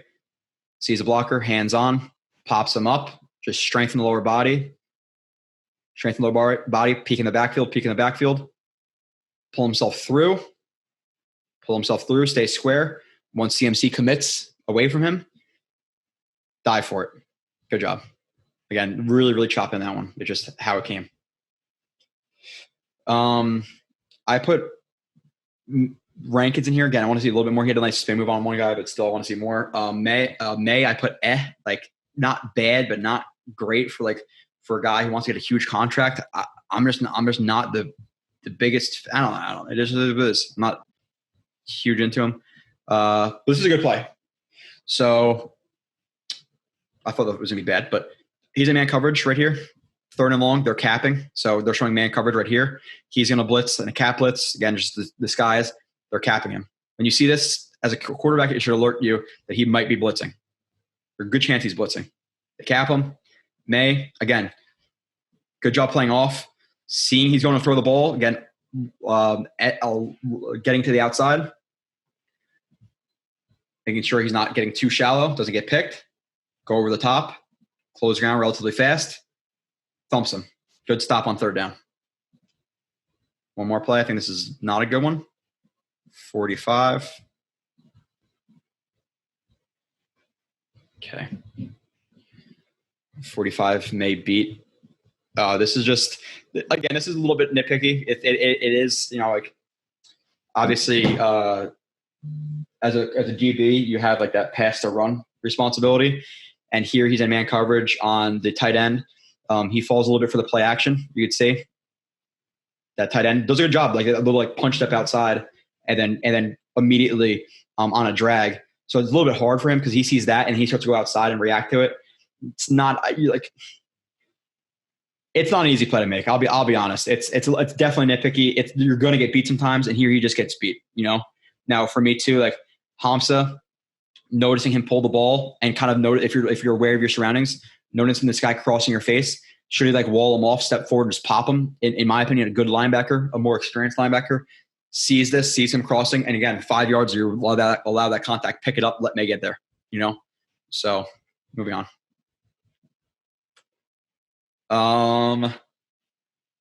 Bad from the defense. We have a couple more plays, and that is it. I'm making good time, I think. I have a couple of miscellaneous from the defense to run through them quick. I have to do the pick'ems. Miscellaneous. Okay, 10, 20, 21. 10, 20. I got to run outside to my mailbox. Hopefully my light is here. I got to drop the kids off at school, if you know what I mean. All right, the pool. School, pool. Just drop the kids at the pool. Blown D. Okay, a couple of these are quick. Again, this has to – I would assume this is a – unless this is – so the only reason this isn't a blown day, the only way this is not a blown day is if it's they're trying to be really exotic with the palms, and he's ring 2.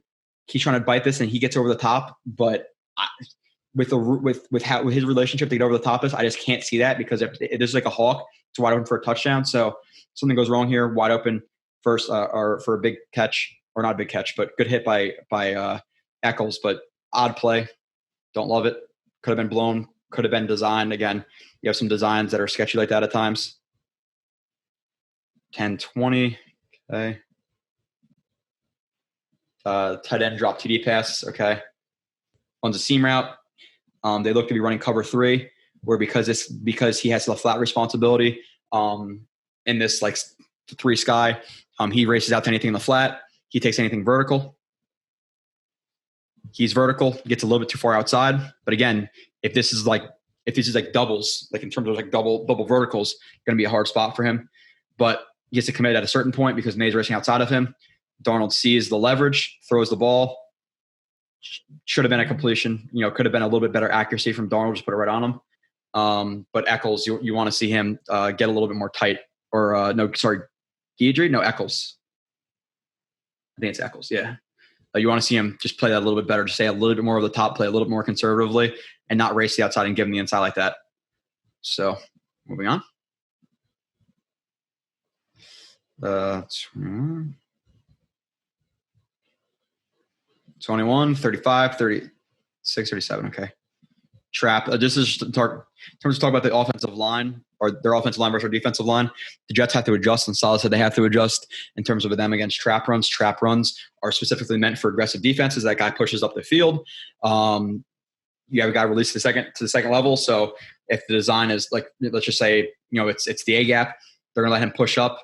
He's gonna go to the second level to block Mosley. He's going to trap him. But because he pushes up the field, he's not allowed to get back on the play with that positional leverage that 61 would have on Q. Just on this play, I'm not sure if this is even the play, but that's just kind of a quick explanation. Trying to run through it. Okay, that's pretty much exactly what happens, or pretty identical to it. He blocks back. They trap him. He works up to the second level. Because of him penetrating hard, leading hard on his hands, expecting that contact, he gets off balance. He hits him. It's open. Exactly what happens. But like, you have to teach your guys to notice traps and to feel it out, and then get your hands on stack, etc. So they will learn. Again, the defense is new too. So guys who are so used to 3-4 now are told, okay, play with their hair on fire. So traps are going to get them. So you have to they have to prepare for that, because it's gonna happen again, especially against the Patriots, who are more of a gap team. You're gonna see some traps, and we will review how they adjusted, if they adjusted. Too easy, Darnold. Okay. Too easy on Darnold. Okay.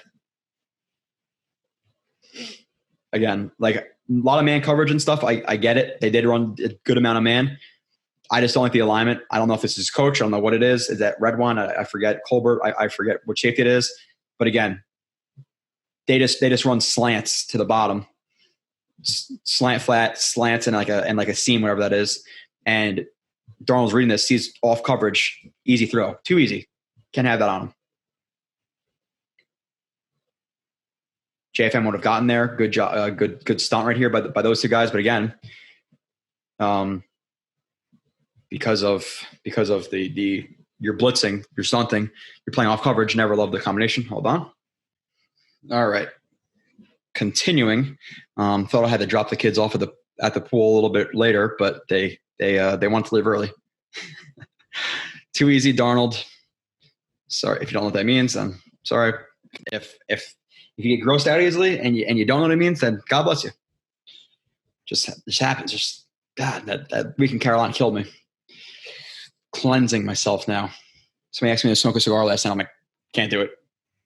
Oh, my body needs a break before Sunday. Too easy on Darnold. Okay, let's see.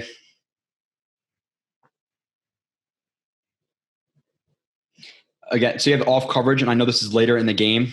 So this is to be fair. I'm pretty sure this is before halftime. So they're playing in a really soft, like a soft 4, and McCaffrey gets dumped up underneath, takes it again situationally. I think this was later in the game, but still, you have to be aware of McCaffrey. They're dumping it off all day to him. Again, option routes. Is what it is. I'm being fair with that one. So it's it wasn't necessary because it was right before half. So they're going to play soft. So it's not really that crazy. Darnold, easy TD. This isn't really that bad on the defense. It's just a perfect call versus defense where you don't really have anybody in the A gaps. 2-3 techs. And it's just a draw. It's a draw. It's a perfect call. I'm not sure if Mosley's in man coverage or what it may be. But with these guys blocking back to Fadokasi on this draw, this guy being outside, he's pretty much going to read the block of 60. And if Shepard knifes inside, B gap. If he stays outside, A gap. Like, that's all this is. Again, look deep to fake out the defense. Read the block. Easy touchdown. I'm not even sure I'm getting in. Fuck him. I'm making it a lot better time. Okay, not really. Still have to do the Pats. Special teams unit, coverage unit, I thought played pretty well. Matt Amendola, 6 punts, 291 yards, 48.5 average. Hang time was not good though. So people are like, just let him punt the whole season. Bring him in as a dual guy. 1, if he gets injured, you have nobody. You're screwed. 2, Yes, his punts were long, especially the 65-yarder that went out of bounds.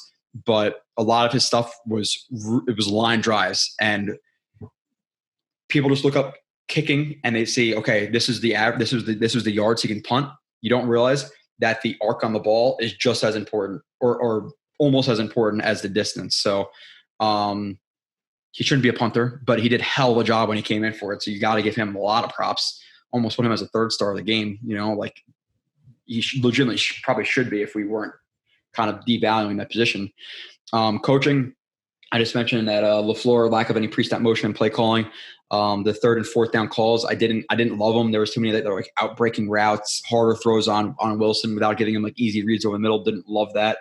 I thought he was too fancy on some run plays. I brought up one of those run plays in terms of like 4th and 1.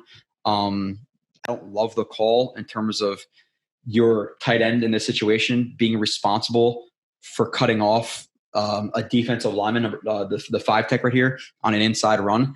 Do not love that at all. I know it's going opposite. And they're running like a almost like a lead zone with 2 block. Like there's just too much involved here. It's just too fancy for me.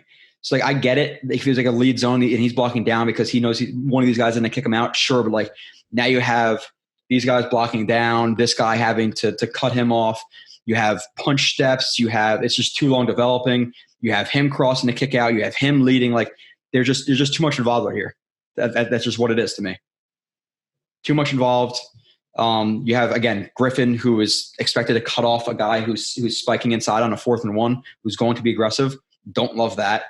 So leads to his stuff. I don't like that call from him on that play. The offense, again, more or Mims is what it is, but like the fact that 11 targets went to Croft and Griffin, didn't love that.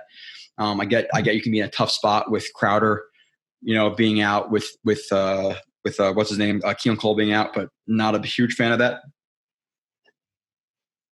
I would have personally liked to see the ball get into Moore's hands a little bit, some design touches, even though the one he got was kind of flubbed. But in general, I'd like to see him get him more comfortable and start using him. First down runs, I thought I saw too much, but I didn't chart it. So that's more of a feel thing. It feel like it really did happen a lot. Other than that, from coaching, the only thing I could say that the fact that the team did not quit on Saleh was definitely a positive. Teams of past, teams of Gase going to halftime 16-0, and they get beat, 30-7 or 10. Like they came in, they competed. I noticed that they blitzed more in the second half. So that was an adjustment. So we saw adjustments. We saw and the offense take a little bit more shots underneath. Where at first it was a little bit, they try to take some deep shots and stuff. Then they are a little bit more long developing route concepts. Then they just took what the defense gave them. So I like that. Other than that, the injury is brutal. Talk about it later. I'm sure you guys have already talked about it. We don't really need my opinion, but like the fact that Joyner's out, you went into the season, and I didn't even love the safety group with May, Joyner, and Davis. Davis hasn't played in forever. Joyner's out for season. Now it's like Red Wine and some other guys we signed, so not ideal. You have a young cornerback group. The safeties are supposed to be the strength of it. Now, maybe not.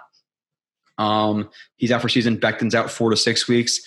Dislocated kneecap. He got rolled up on. I heard if he had a surgery, Saleh said if he got a surgery, he's not 100% sure if he'd be out for season. That would absolutely be terrible.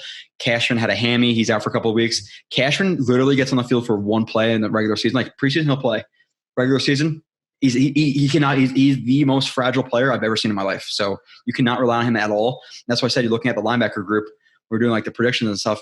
Having just Mosley and then Davis going down. You have Mosley, Davis, Cashman, Nausdin, and Sherwood, 5 guys.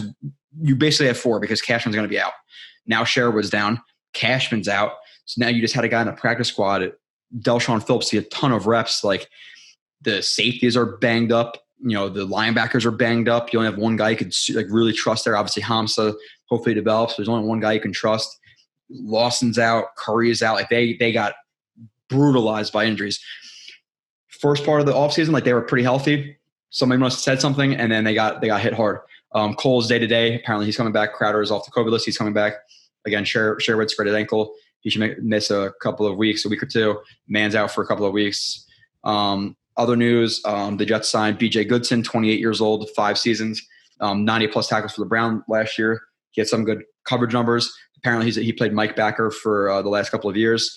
A little bit more of an unathletic Mike backer, but it is what it is at this point. Even though with a linebacker group that is asked to cover a lot, you're going to have to take your lumps. I'd rather have a guy who's seen some experience, to be honest, than Delshon Phillips, unless he just steps up, whatever.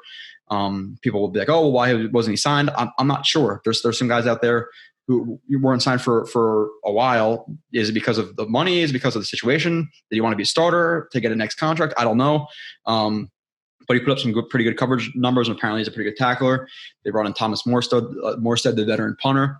They brought in Gerard Wilson, who's a 5-year pro, 27-year-old safety.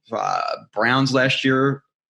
No, it was the Jaguars.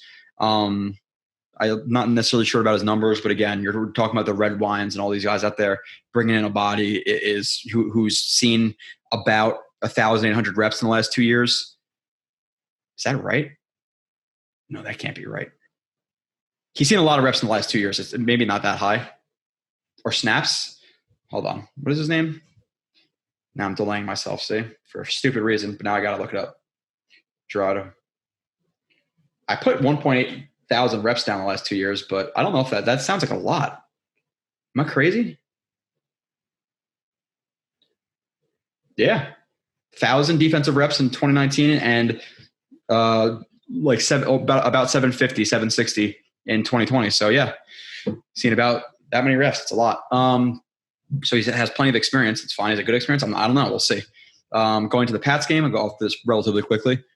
The roster, Mac Jones played well last game. Damon Harris, big fumble. James White, I'm concerned about James White, to be completely honest. Concerned about Hunter Henry and Jonnu Smith. Again, you don't have the most experienced linebackers, so covering guys who are making $10+ million a year at tight end, and then James White, who's one of the better receiving backs in the NFL. Definitely my biggest concern, 100%, is the middle of the field. Receivers, nothing to write home about. Aguilar, Kendrick Bourne, Jacoby Myers. I think Myers is probably the best out of those guys, but again, nothing overly impressive. I'm not so concerned about those guys. It's more the interior. Offensive line is strong. Isaiah Wynn, Mike Onwenu. I think I'm saying that wrong, but whatever. David Andrews, Shaq Mason, Trent Brown. Strong offensive line. The Jets didn't do great. They didn't do terrible versus the Panthers' offensive line, which is not good at all. The Patriots are above average. Like, they're a solid offensive line. So apparently they gave some pressures last week, though, so maybe the Jets can do it too. I don't know. Defensive line, their DNs, mixture of Dietrich Wise, Henry Anderson, and Chase Winovich. All okay players. Nothing, again, to write home about.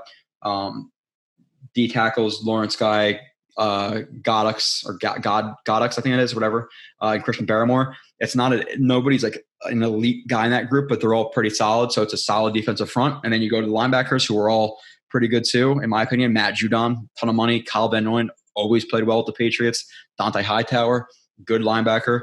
And then you have the safeties, Kyle Duggar, Adrian Phillips, Devin McCourty, solid group there. And then the corners, J.C. Jackson, who I think they're going to dedicate to Corey Davis and maybe give him some like cone coverage and things like that. So I think they're going to try to take him away with either J.C. Jackson or put like a Jalen Mills on him and then bracket him. But Jalen Mills, J.C. Jackson, Jonathan Jones, it's a solid defense. It is. And again, I'm worried about the tight ends. Offense, I put for the keys. Handle stunts and get the protection right. Obviously, against the Pats, it's going to come a lot now that they saw it on film. Establish some sort of ground game. Didn't do it last week. It's a combination of a guy or two, a rep, and then the running backs, maybe some experience, they get better. I don't think so with Coleman. No pre-snap penalties at a few last game. I think the wide receiver 2 has to win, in my opinion. Or wide receiver 2, wide receiver 3. Everybody but Davis, yeah, you want to see him win. But Belichick has been doing it for 20+ years of taking away your number one guy. So whether it be Crowder, Cole, or Moore's going to step up, one of those guys has to step up. I want to see them take some deep shots early so they don't load the box. They can run the ball, but don't want them to get comfy. Just load in the box. You're going to have to pass a little bit on them.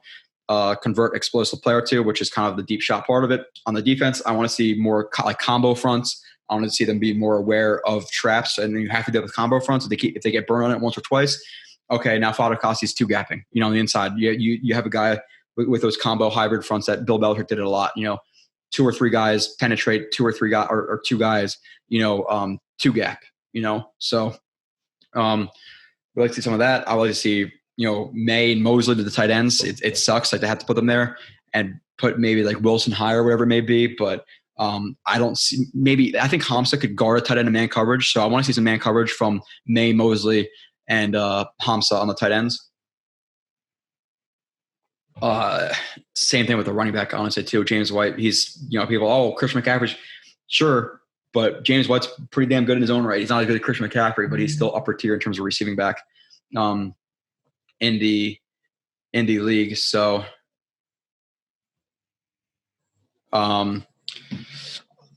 past that, get a rush, get a pass rush against a good offensive line. Again, apparently last week they left some pressure, I think, off the top of my head. So hopefully we could do that again, or we could capitalize on that as well.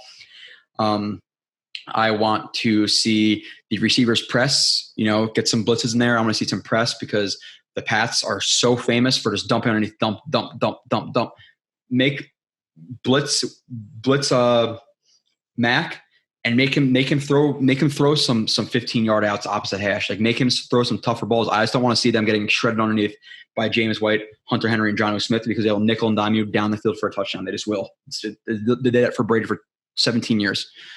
Past that, I want to see some peels, some robbers that you're going to do that to the, whether it be like pressing, on like one of those like tag rushes, whatever it may be, peeling off into a hook zone to confuse Mac. I want to see, and this is if it's in zone, I want to see some robbers again, confuse a rookie quarterback. Like, yeah, Bill Belichick should be able to take advantage of our young QB at times, but Saleh, who just got hired as a defensive coordinator or as a defensive, he's head coach, but still defensive guy. Should him and Ulbrich be able to confuse a rookie quarterback as well? Yeah, why the hell not? With all that being said, man,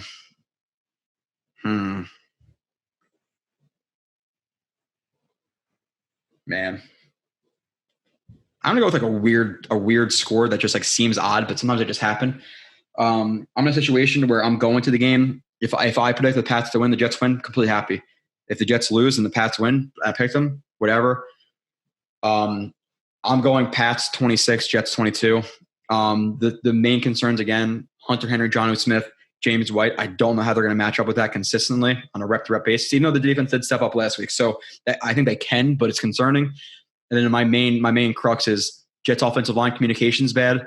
Bill Belichick is going to feast on that, in my opinion, in terms of stunts and rushes and putting 9 guys on the line and scrimmage, all this stuff. I am definitely concerned about that. So Pats 26, Jets 22. I really, really hope they win this because now after this, they have to go into Denver, Tennessee at home. If they can take one of the next 3, like I would hope they go start 2-2, but like, still Pats at home, Bill Belichick. It's not an easy game. They're a solid roster. So last week in terms of the pick'ems, just really, really quickly. By the way, everybody either went 3-7 or 4-6. So the people who are 3-7, do you have like a 5-way tie for second and a 5-way tie for first. Verge, Vinny, Matt, Tom, myself went 3-7. People who are 4-6 tied for first. Kyle, Nania, Sabo, Rob, and Cartman. Last week I picked the Jets. They lost to the Panthers, obviously. Picked the Redskins, football team.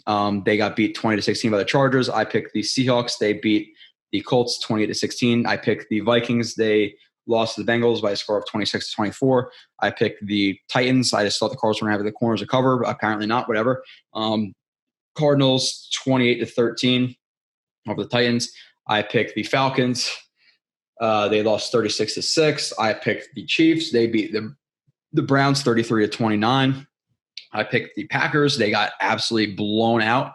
Imagine being a Packers fan who just lost 38-3 or a Jaguars fan who just lost to the Texans versus the Jets, youngest team in the NFL, probably the youngest staff in the NFL, coming back in the second half and competing, versus a decent, like an okay team. Like, regardless, I picked the Broncos. They beat the Giants in the Meadowlands. Is it still Meadowlands? I don't know. 27-13. Dolphins beat the Patriots 17-16. I picked the Pats. This week, the games will be The Jets, the Pats at the Jets. Obviously, I picked the Pats. I hate it, but again, the interior is getting weak. Safeties, linebackers with injuries. Patriots strong in the middle. Patriots strong at the front in terms of stunts and things like that. Jets struggled with it last week. If they can overcome all that stuff in a week's time, fantastic. I will glow up solid, but we'll see. So I'm picking the Pats. The next game, the Bills at the Dolphins. The 0-1 Bills at the 1-0 Dolphins. I'm taking the Bills. They got beat by the Steelers. Still think that Bills are a good team. Again, overreaction Monday. Some people pick the Dolphins maybe, but the Bills go into a warm environment though. But I'm taking the Bills. You have the 1-0 Rams at the 0-1 Colts or the 0-1 Colts. I'm taking the Rams. I think people overlook Stafford. You just hear it with Stafford. Oh, he's trash. He never won anything. He's played with the Lions for how long? Since 2009, 12 years, whatever it is. Like, he's a good quarterback. And I think they're a Super Bowl dark horse right now. Like, yeah, they have the Seahawks, you have the Packers, but like the Rams are like my third or fourth team. I'm picking them. Next, the 1-0 Raiders at the 1-0 Steelers. Steelers look good. Raiders look good. The Raiders didn't really look good. I think the Ravens and Raiders just collectively didn't look great, either one of them. I'm taking the Steelers at home. The next game, the Saints at the Panthers. I'm taking the Saints because screw the Panthers. I know they have something like COVID with the Saints, but I'm taking the Saints. Next, the 0-1 Cowboys at the 1-0 Chargers. Cowboys had a good game at the Bucs. The Chargers beat the Washington football team. I know Fitz went down or whatever, but I'm taking the Cowboys. If Dak is right, their offense is really, really good. Next game, 0-1 Titans at the 1-0 Seahawks. I'm taking the Seahawks. The Titans bounce back. I think that 0-2 to start the year is not great, but in Seattle, I don't see it. Again, a lot of change up there with Julio coming, the coach calling him out, losing Arthur Smith. There's a lot. Can change that team up. It's not the Titans of last year. And then last game, the 1-0 Chiefs at the 0-1 Ravens, who are going to be angry at home. I'm still taking the Chiefs. At a recap, I'm taking the I'm taking the Pats at the Jets. I'm taking the Bills at the Dolphins. I'm taking the Rams at the Colts. I'm taking the Steelers at home against the Raiders. I'm taking the Saints on the road against the Panthers. I'm taking the Cowboys at the Chargers. I'm taking the Seahawks at home against the Titans. And I'm taking the Chiefs at the Ravens. Send me your picks. Message them. Made a good time. It's 5:35. I got like 10 minutes, actually like 5 minutes to spare before they set some stuff up. I appreciate everybody for listening to what was probably a 3.5 hour-ish show. Live stream every Thursday. Remember that. I'll be doing these, and some of them I'm going to have to rush and stuff. It just is what it is. I have stuff to do. But again, still giving you guys plenty. Subscribe. Message me if you're going to the game. You don't have a spot to tailgate, whatever it may be. Even if you are coming, if you do plan on coming.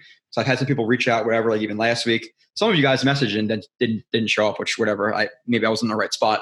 But it is what it is. If you are coming, just BYOB, BYOBF. Bring your own beer, bring your own food. Don't just show up and expect, because I'm in a situation where I'm actually getting it catered, a whole company thing with one of my friends. Like his company people are coming, so they might be able to squeeze us onto the cater. I don't know. So if I'm barely able to eat the food, you can't show up and eat the food. So just bring your own beer, bring your own sandwiches, or grill. Like we have a grill if you want to grill some food, whatever.